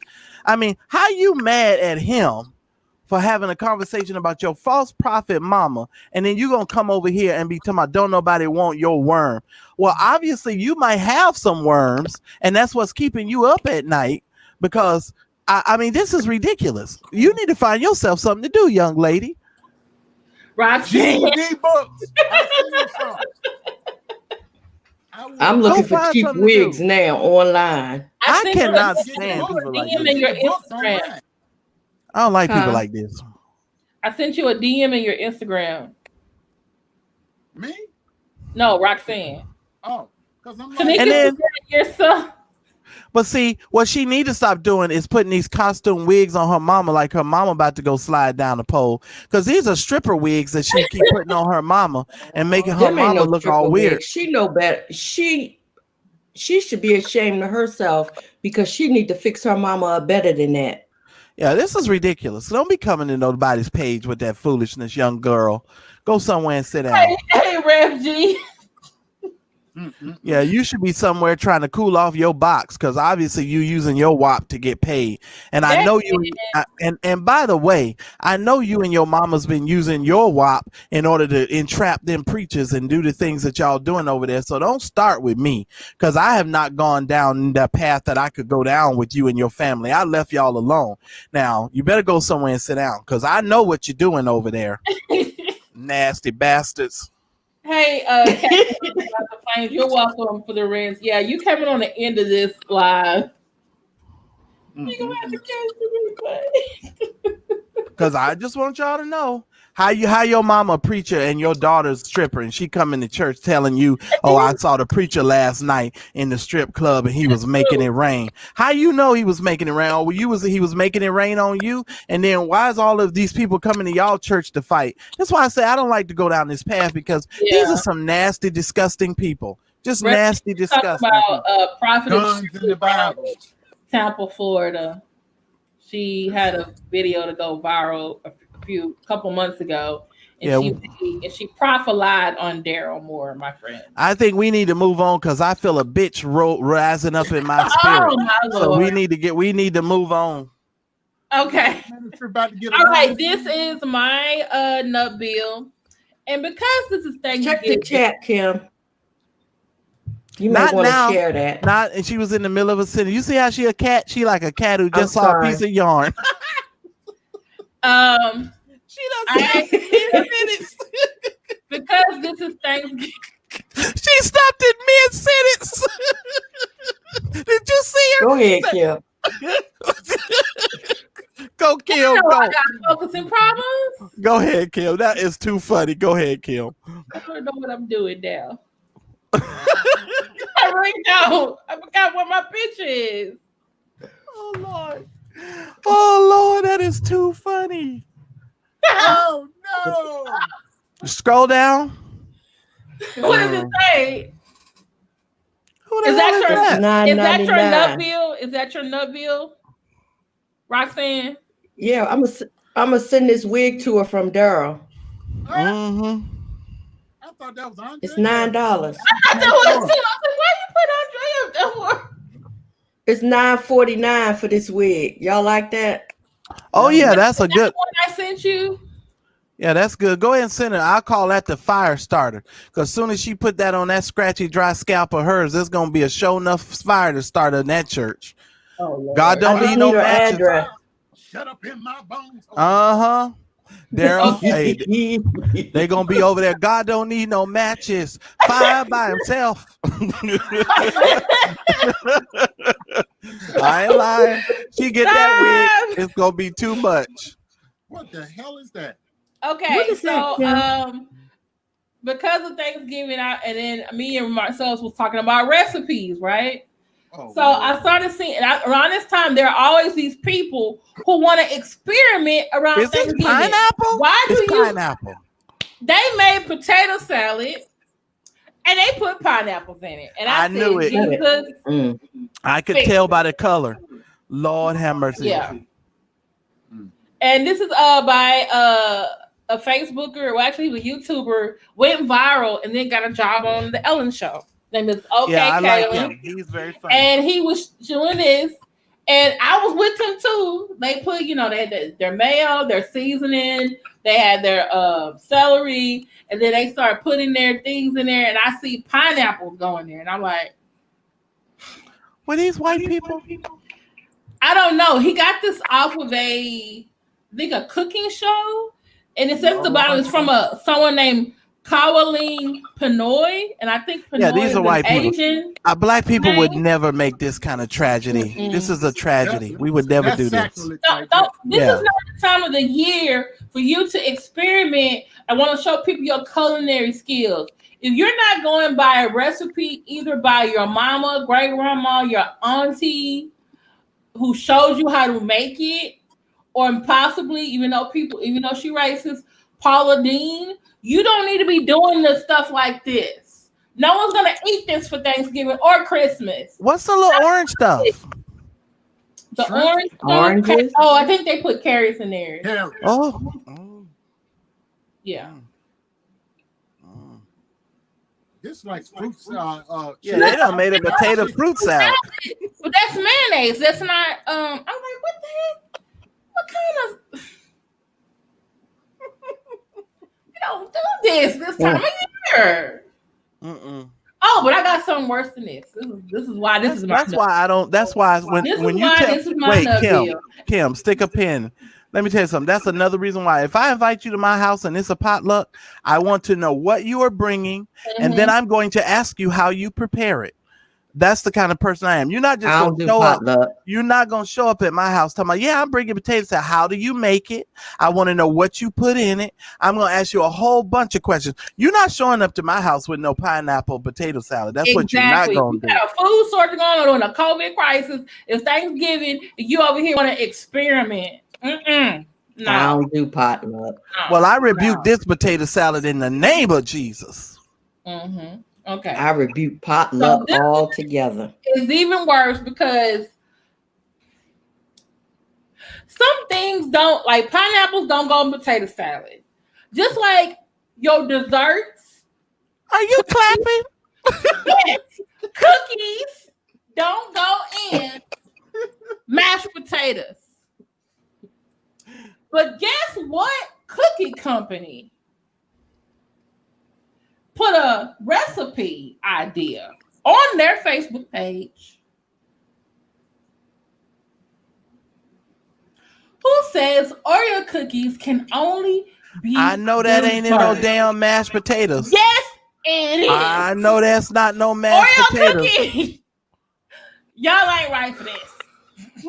Oreo cookies go in milk. This is why I don't do potluck. This is a joke. Vanilla ice cream. Is this a joke? No, this is a joke. was a Facebook post of theirs the day before Thanksgiving. No, they lying. This is a joke. They don't know. This was November the 25th. Kimberly, this has to be a joke. You cannot put Oreo cookies in mashed potatoes. They tried it. That's gotta be ice cream. That ain't no mashed potatoes. That look like mashed potatoes to me. That's mashed potatoes. I can look at it and tell it's mashed potatoes. It's not ice cream. Oh, Jesus. Fix it. It is not curdled whipped cream. That is mashed potatoes. Jesus Christ. That's not cream cheese. That's mashed potatoes. Oh, that ain't even mashed potatoes. That's disgusting. Trash. That's what that is. That's disgusting. I will be tweeting them about this little post and said, why y'all want people to experiment? That's some doing bullshit you see. Thanksgiving. That's some bullshit you see on My 600-Pound Life. Exactly, Yeah. Daryl. Really? You got that right. You are absolutely like, correct. Strange foods. Oh, these are like some stuff you see on TikTok, Twitter. Why am I seeing this from the cookie people? Y'all are professional cookie people. That's not even good pregnant food. Mashed potatoes. I'm too through. I don't have no words. First, we had to do with raisins and potato salad. Now y'all got pineapples and potato salad. Now y'all got cookies and mashed potatoes. I'm with you, legit, this is not doctor. the time of the year to experiment with food. Legit, doctor, I'm with you. It's a misunderstanding. That's sacrilege right there. I'm with you, legit, doctor. Blasphemous. It needs to have holy water thrown on it and some Pentecostal extra virgin olive oil. No, this Paula is White need to pray over this. She need to summon. Throw the whole ball away. Throw the whole bowl away. Oof. Wait, is that milk that they're pouring on top of that? Oh, yes, Jesus. they are. Mm-hmm. Yes, they are. Fix it, Jesus. This is not. I have no words. None for that. That's unnecessary foolishness. This is why I say no to potluck. That's like you I'm said. with you, Roxanne. If I ain't When I was working and they would bring in potluck, I'm going out. And like Kimberly laughed. I know you don't wash your hands in the bathroom. Yeah, Kimberly laughed at that nasty meme. bitch. Remember that meme I put out? I said, if a woman's arm don't look like a honey baked ham, I don't trust her cooking. I wasn't making fun of you because my arm looked like that. Guess what? I know how to make a honey baked ham and I know how to make mac and cheese. That's why I fucks with you. That's why I fucks with you. Mm-hmm. Yes, Roxanne. I know. Oreos, I know. You know. Look here. And I know how to smoke a turkey. Look at that. Look at that turkey arm right there. That's what I'm talking about. That's well, I ain't wagging my arm. Ordering out. I'm self-conscious. I ain't wagging my arm. How to make the whole meal from front to finish. It's just that takes a lot of fucking work.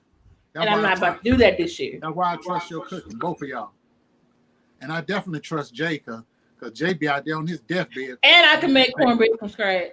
That man be in compression socks on the grill. I won't be using Jiffy. He be in compression socks on the grill. Y'all gonna leave my baby alone with his socks. Hey. He done cut the toes out the socks. You'll never be able to about your husband. You know we're gonna start laughing. Hey, you'll never be able to open your mouth and lie and say that your husband don't love you, because that man got out his sick bed and fixed it. Cooked you two steaks. Get out his sick bed to fix she got mad when she only had one steak and a half. I was like, yeah. Roxanne. Straight out the hospital cooking. You know he loved his wife. Well, I don't like it. I got 1.5 steaks.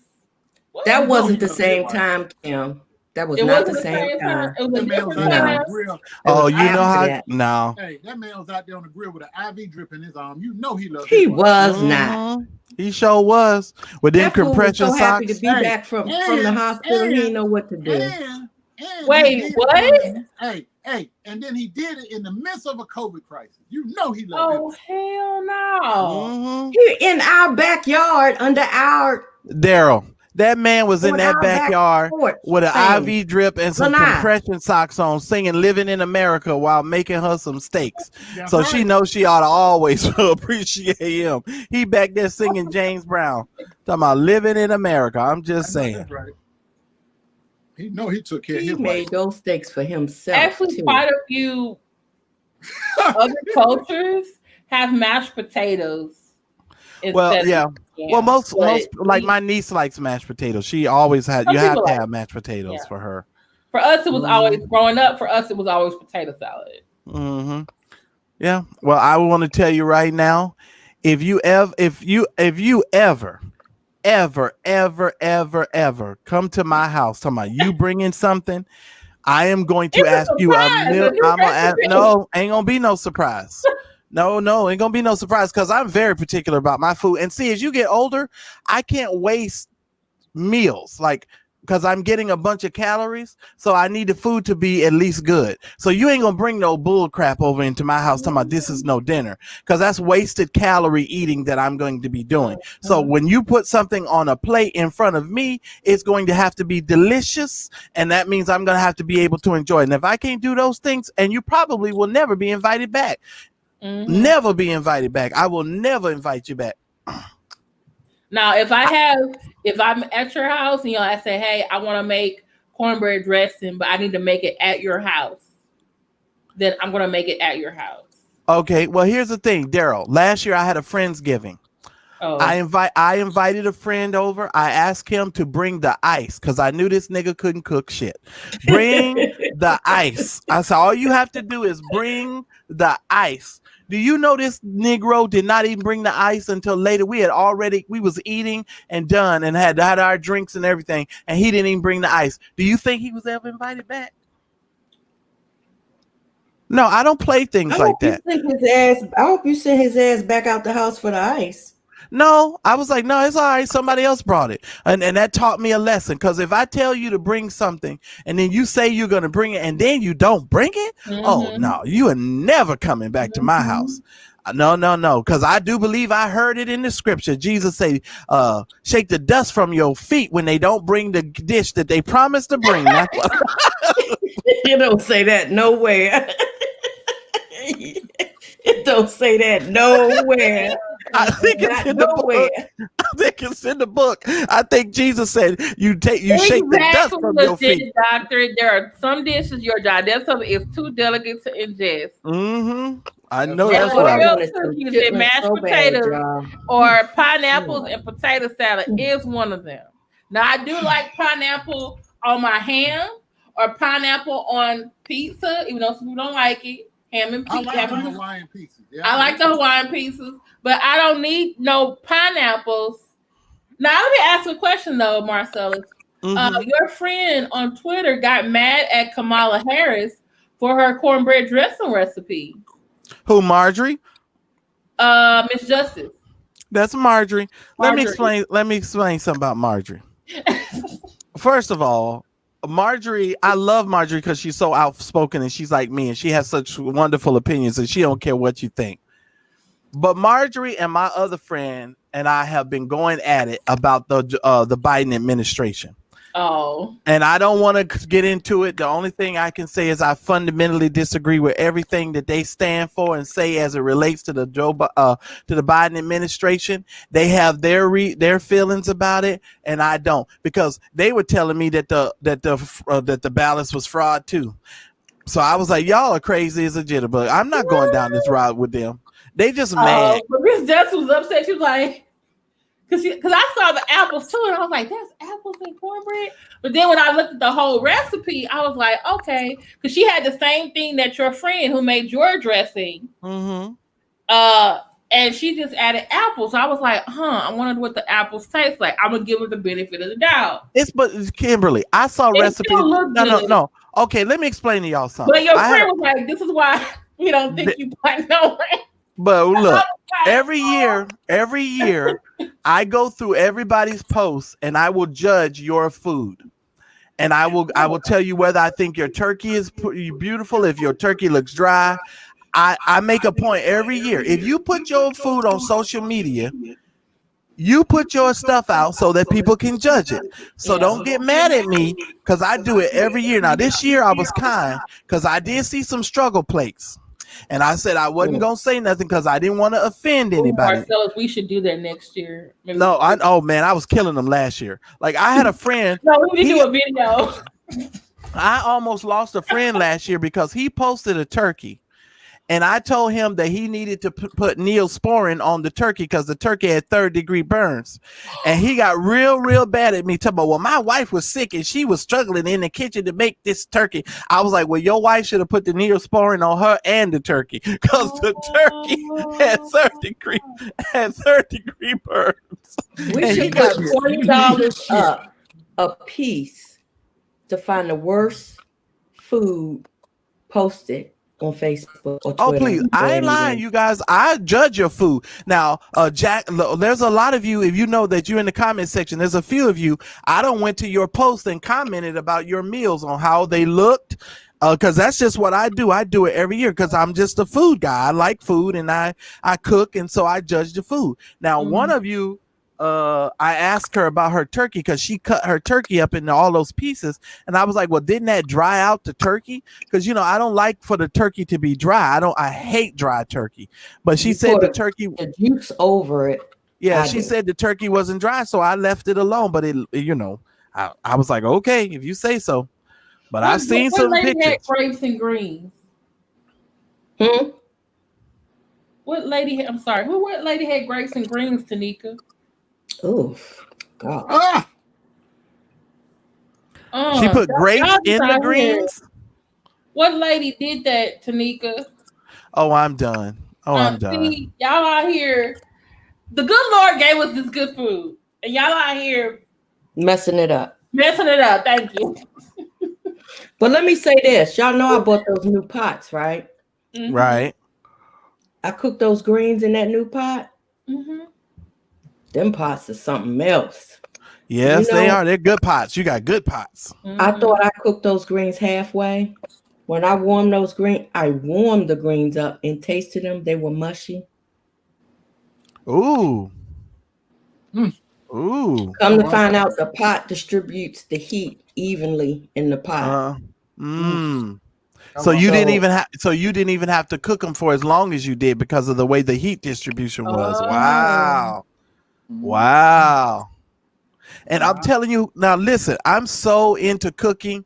Roxanne was in her kitchen cooking and talking to us, and I made Roxanne pick up her phone and flip her camera so I can see her pots. I say, Roxanne, let me see your pots. And she showed me the pots, and I said, oh, those are good pots.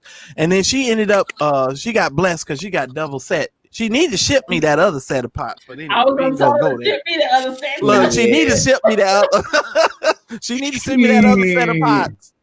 Let me tell y'all what happened. So Jay told me, I'm tired of these cheap pots you bought. My pots were $100 for the set.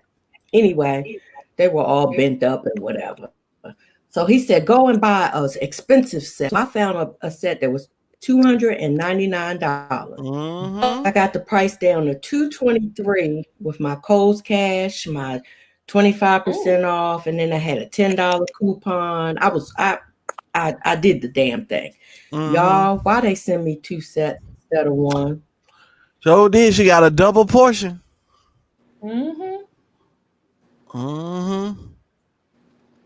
And she ended up making. Jay, I said, you give my pots away. You did good. Someone wants to know what brand the pots are. I forgot the name of those pots, and they're expensive too. Because even my pans are expensive. My pots. A woman are on so TikTok expensive. watched her greens with Dawn.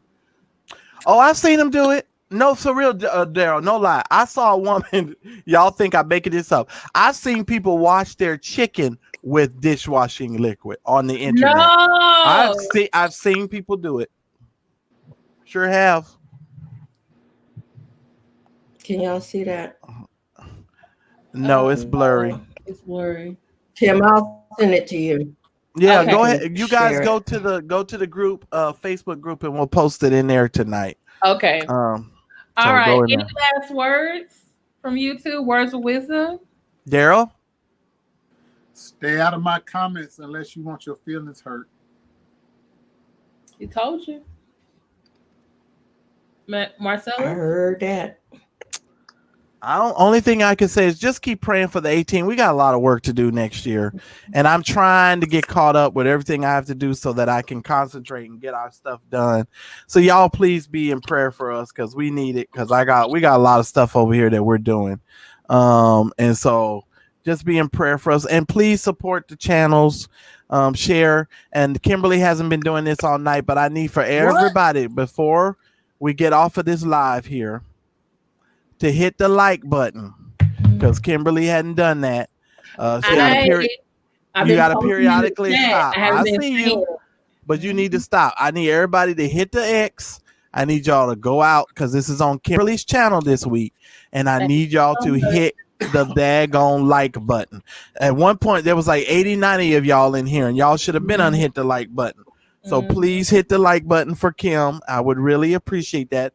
Please make sure you share these shows on all of your social media. We would really appreciate that. And make sure that you come and visit Roxanne. Are you guys going to go on live tomorrow? Yes, we are going on live ladies night at 9 p.m. Central. We are talking about monogamy.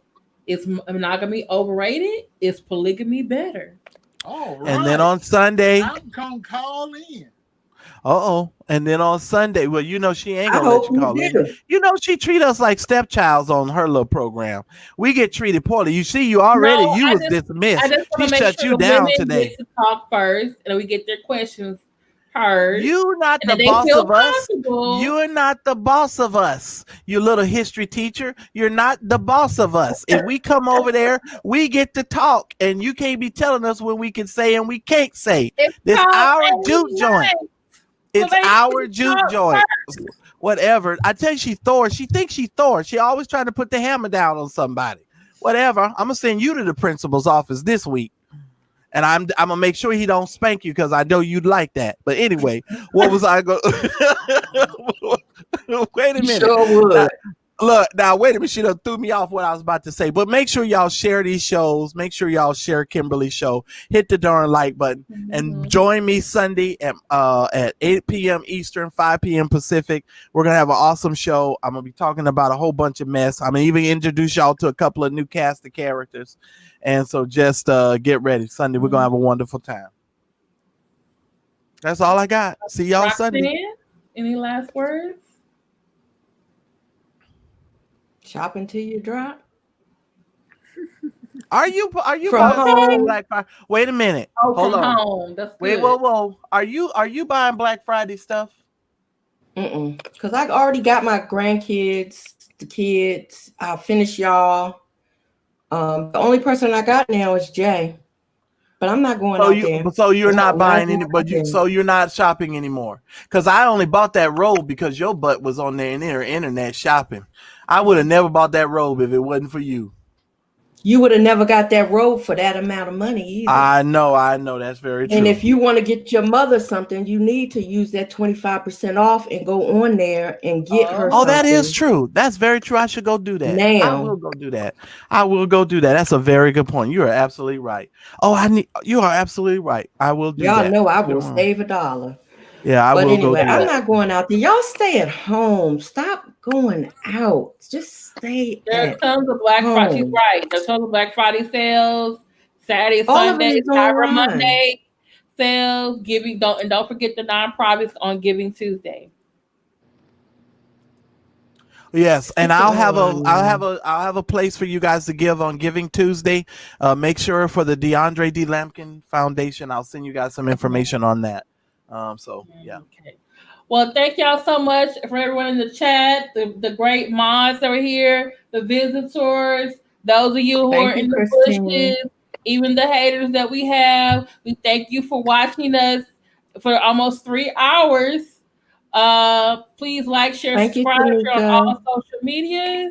Also, I always add the A-Team into the A-Team playlist. So if one day you're at home and you want to go through all of our 18 videos, we've done like 30. I can't believe it. We got 30 videos for you to go through. Okay? I've got them in a playlist. We all do. Yeah, I got the playlist. Marcellus has a playlist. I think we got to get Daryl and Roxanne the playlist. But thank y'all so much. See you guys later on. Bye. Good night. You've been listening to Friday Nights with the A-Team. Please remember to visit us online at ateamtv.com. Share the show with a friend. And for God's sake, stay out of Nutville. And keep your breadbasket safe. The A-Team Friday Night Live is a production of the A-Team Television Network.